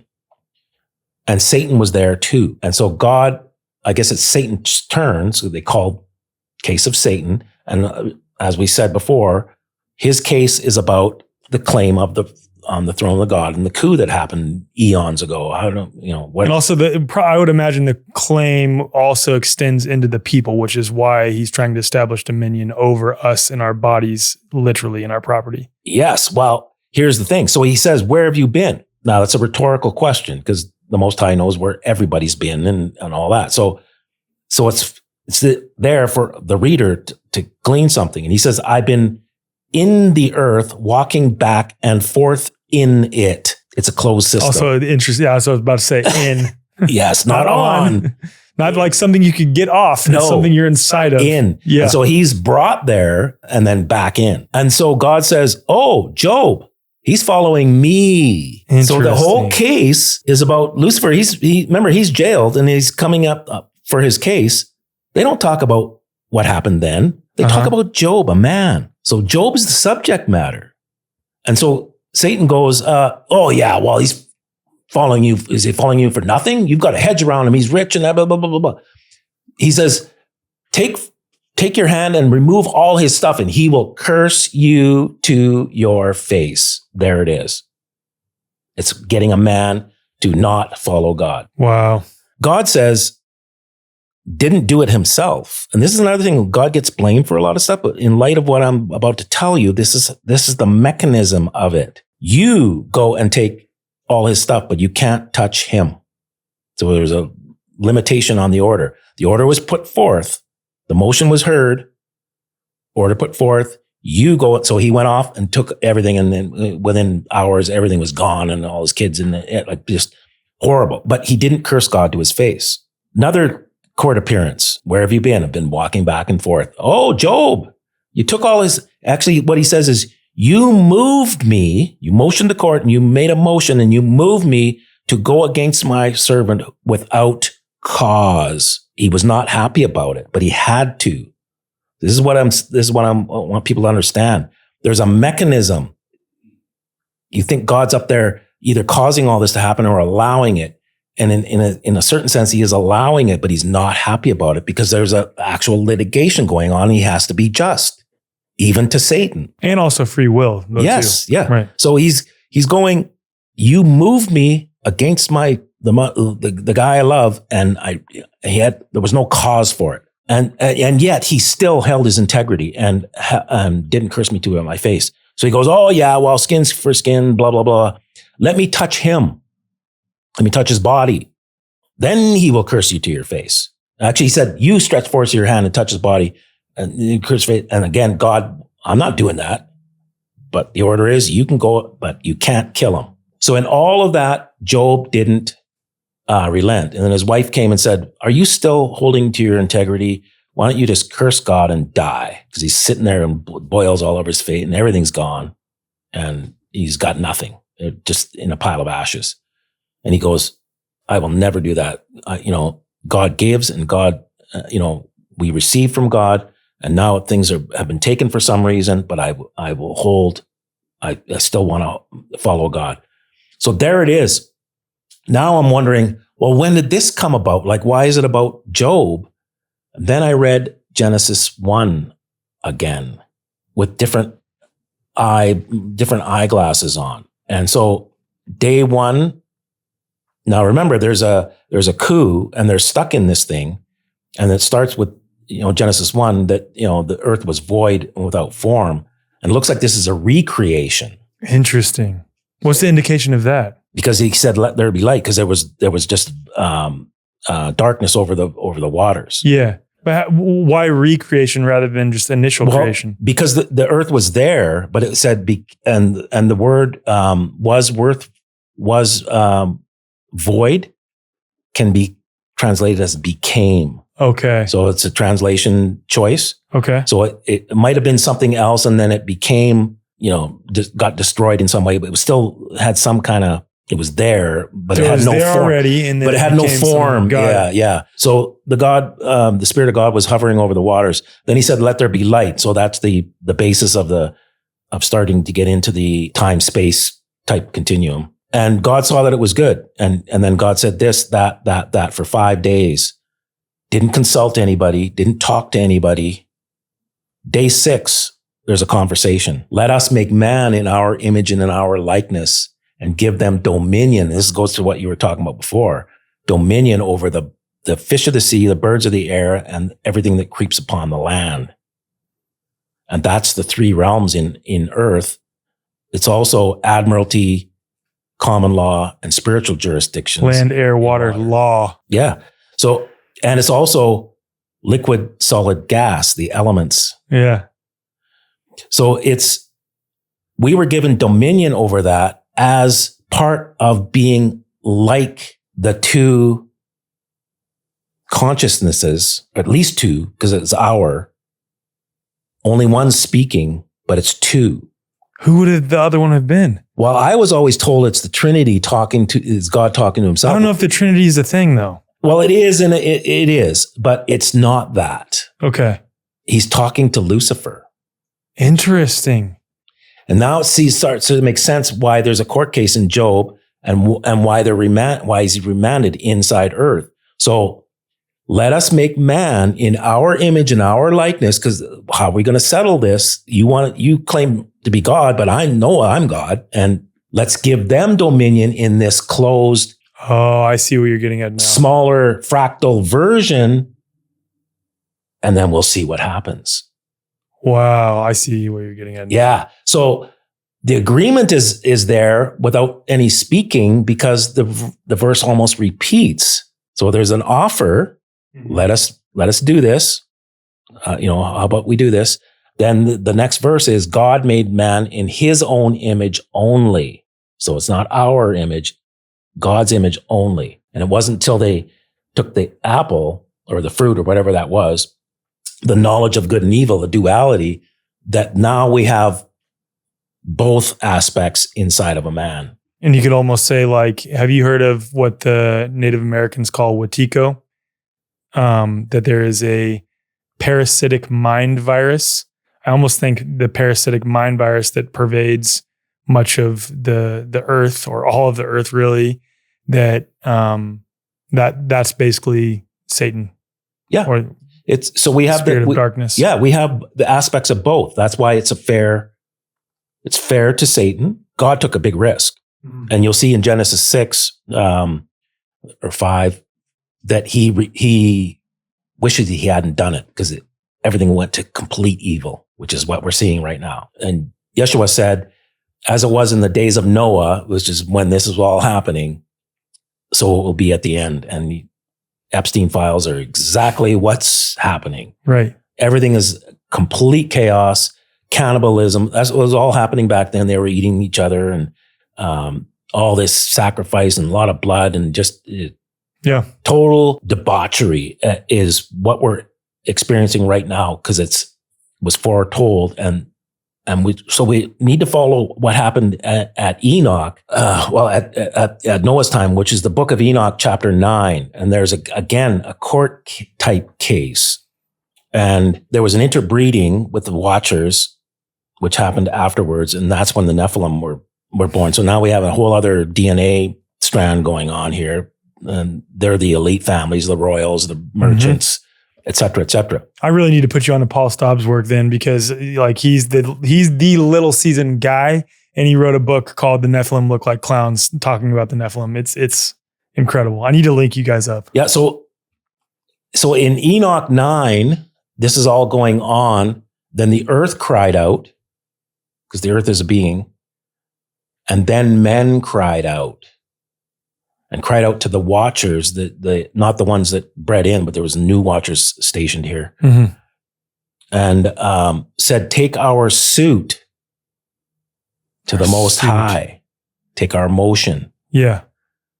So the Watchers, who weren't doing anything, just watching, they knew exactly. They were witnesses of everything that was going on, but they weren't intervening. They went to the Most High, and they said, and they describe who the Most High is, so you get the picture. You know everything, and you know blah, blah, and you know that they bred in, and you know that they've been teaching them all these things and all that, and there's just total mayhem in earth, and yet you do nothing. And it's not an accusation. It's, again, for the reader, God could not do anything. He was bound in some way. Not that God can be bound, but he bound himself. Because he's just. Yes, because he has to give Lucifer a fair shake. And they said, so you've done nothing. And now the earth has cried out, which wasn't enough. And now men have cried out and have told us to bring their suit to you. And it's instantaneous. Go back. Tell Noah to get in the boat. Shut that one down. Put that one in the ground. We're flooding the place. But it was men had to get involved. Yeah. You can't sit on the sidelines. You can't sit and eat popcorn like they're telling you to. Don't do that. Get involved in whatever way you know what to do. But we provided a way, but you don't have to do that. But don't sit idle. Right. That's agreeing. So you got to be active in some way. And God's watching it all, and the Watchers are watching it all. So there's the model that Christ was talking about as it was in the days of Noah. He's going, go look back there, see what they did, do it again, without saying it. Right. We're in wild times. I know. We're in wild times. It's exciting. It is exciting. I agree. Because we're so close to the end, and I can just imagine what it's like without them in here. Yeah. It's also interesting too, like the little season thing in Christ having already returned, it recontextualizes how so many modern Christians have been psyoped into thinking, well, I see these sentiments all the time. Well, it doesn't matter what happens because Jesus is coming back soon. Instead of like, no, we're already living in Christ's kingdom and we can actualize Christ's kingdom here now through us. That's what we can do right now. Yes. Like, it doesn't have to go to shit. We actually have dominion over this. We absolutely do. Right. In his name. He said so. Yeah. So it's that whole, second coming of Christ idea and the rapture has made people inactive, in my opinion. Yes, that's exactly what I'm getting at. Because the Savior's coming and he is coming, but not in that way. That's already happened. Isn't it interesting though, too, just a little piece, how many of the people who buy into that also, there's a lot of crossover, also buy into a political savior in the current president. Yes. Isn't that interesting? It's just like an interesting parallel. Absolutely it is, because everything's fractal. Yeah, exactly. If you look at one thing, you can glean something else, and on bigger levels and smaller levels. So it's all the same thing. It is. When I'm here, get your popcorn. We're all in this together. Like, what are you talking about? Right. I'm supposed to sit on the couch and eat popcorn, but we're all in this together? No, you've sidelined me. I'm not in the game. I'm on the bench. Mm-hmm. Right. Or in the stands even. or in the stands. So this one is really good. And it's pretty timely because so many people are, on one hand, very apathetic and demoralized related to all the Epstein file stuff, which I think that's the whole point. They're masters. They understand our psychology. They really understand how to psychologically manipulate us. And on the other hand, you have people who are enraged. And like, I've even seen people in my comment sections recently, either directly saying or implying that like, no, we need to like march on to Washington and hang these people. I'm like, I don't think that's the right way either. The judgment is up to God. Let's leave it up to him. With that being said, I'd just love to hear your thoughts on taking on that attitude of protesting. Like, I need to contact my congressman. We need to vote for a new guy to get in office. Like, a lot of people are waking up to the two-party thing now, finally, but are now like, all right, well, we need a viable third party. I'm just like, it's hilarious. Yeah. When I met you at that independent thing, and it's still political. It is. And you and I took the same stance on that. And when we were on the self-governance panel, so like everyone on the panel was like, this is ironic that we're here. Thank you for giving us a seat here. Exactly. But like our whole message is, no, this is not the right move. No, it's not. Right. Number one, you're agreeing to the system, to the political system, democracy, if you like, by voting. So your participation just keeps it going. We need a full shutdown of the whole thing and rethink this, because in light of what we have technologically, we don't need representative government. That's based on horse and buggy days when not everybody could vote properly. So you would have a representative from your area to go and speak for you. Well, they're not speaking for you anymore. And we don't need it. With the technology we have, we can all vote in our basements on whatever policies you want to get into, and without all the corruption, and everything can be monitored, so you know exactly who voted and when they voted and what they voted. And that's where it's scary, because that technology in the wrong hands is like, oh my goodness. Yes, all this technology. I came through customs yesterday because I have a U.S. passport. I was the only one. I walked down a thing. It took my picture. And I walked into the I didn't have to talk to anybody. I didn't have to show my passport. Now that may sound scary, but it's actually not. It depends on who's in control. Who has it. Yeah, that's fair. I definitely don't like it with who currently has it, because I'll say what I do personally, and like everyone do what they want. When I go through customs, I just came back from Mexico. I politely decline that, because I personally don't want to even like reinforce that idea. Yeah, I don't mind the picture. I don't go into any kind of EMF type things, weapons. But you opt out of that. Yeah.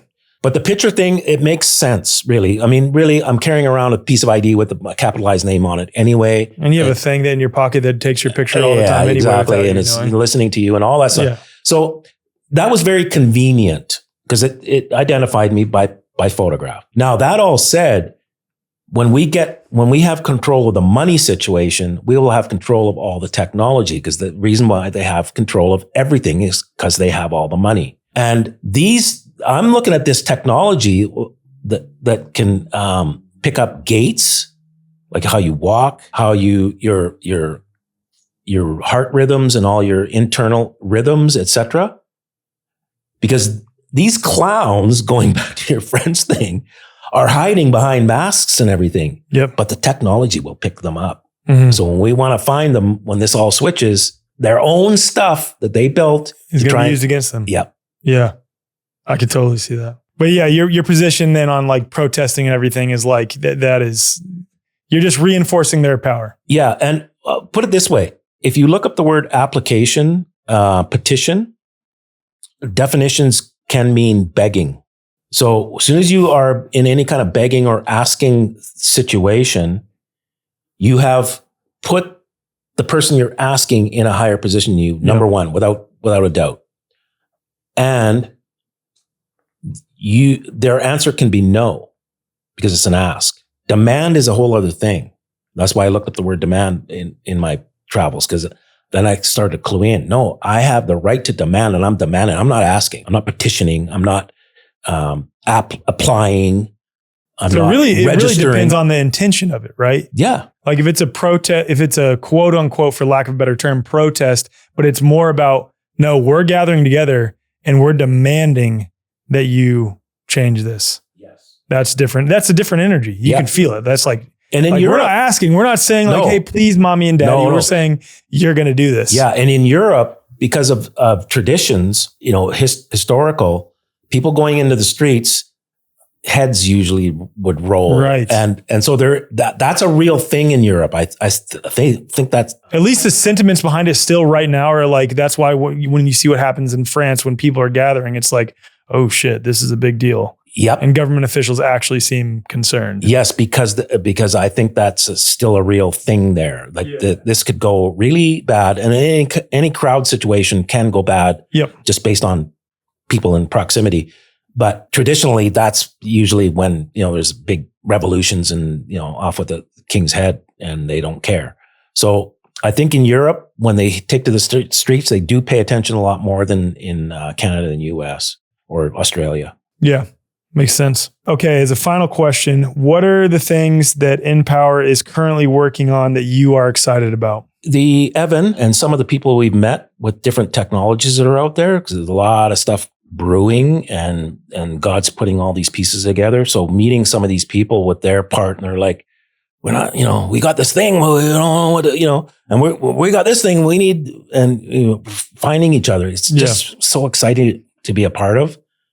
And so we're actually building like a hub based on a Revelation 18 church, which we're about to launch. And then we're going to have single sign-on. So all these groups can literally join into one thing, still have their autonomy, but the members get, with one membership, get every. Oh, so like the Way Forward could pull into that. Yeah. Okay. That'd be amazing. We have 2,300 members. So yeah, exactly. So now is because people have limited resources and they want to join this group and that group. Yeah. Now they can join a group where they get access to all of it. That's amazing. And so we're working on the single sign-on thing, and then just exactly how to make it fair for everybody and work that out. But that's going to draw more people in, and then we have access to more people to do things all in concert. Like if we want to, everybody change your meter this week. Yeah. What are they going to do? We can overwhelm them. You see, we have way more people than they do. And it's decentralized. Yeah. That's what's epic about it. Yeah. Yeah. That's amazing. Amazing.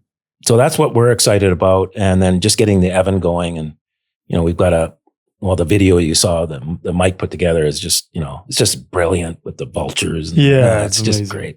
Amazing. Shout out to Mike Cardamone. So the guy who directed the video that we played earlier is Mike Cardamone, for those who didn't know. And he's a comedic genius and just a genius overall. Yeah. But like, just, getting a message, he's just really good at, anybody that needs any kind of messaging or marketing or anything, Mike is the guy. He can take a complex thing and boil it down to like 3 words. And it's like, wow. He can. Yeah. He's incredible at it. Cal, thank you so much for being here, man. Thank you for flying all the way out from Canada. This was amazing. Yep. I'm honored to be here.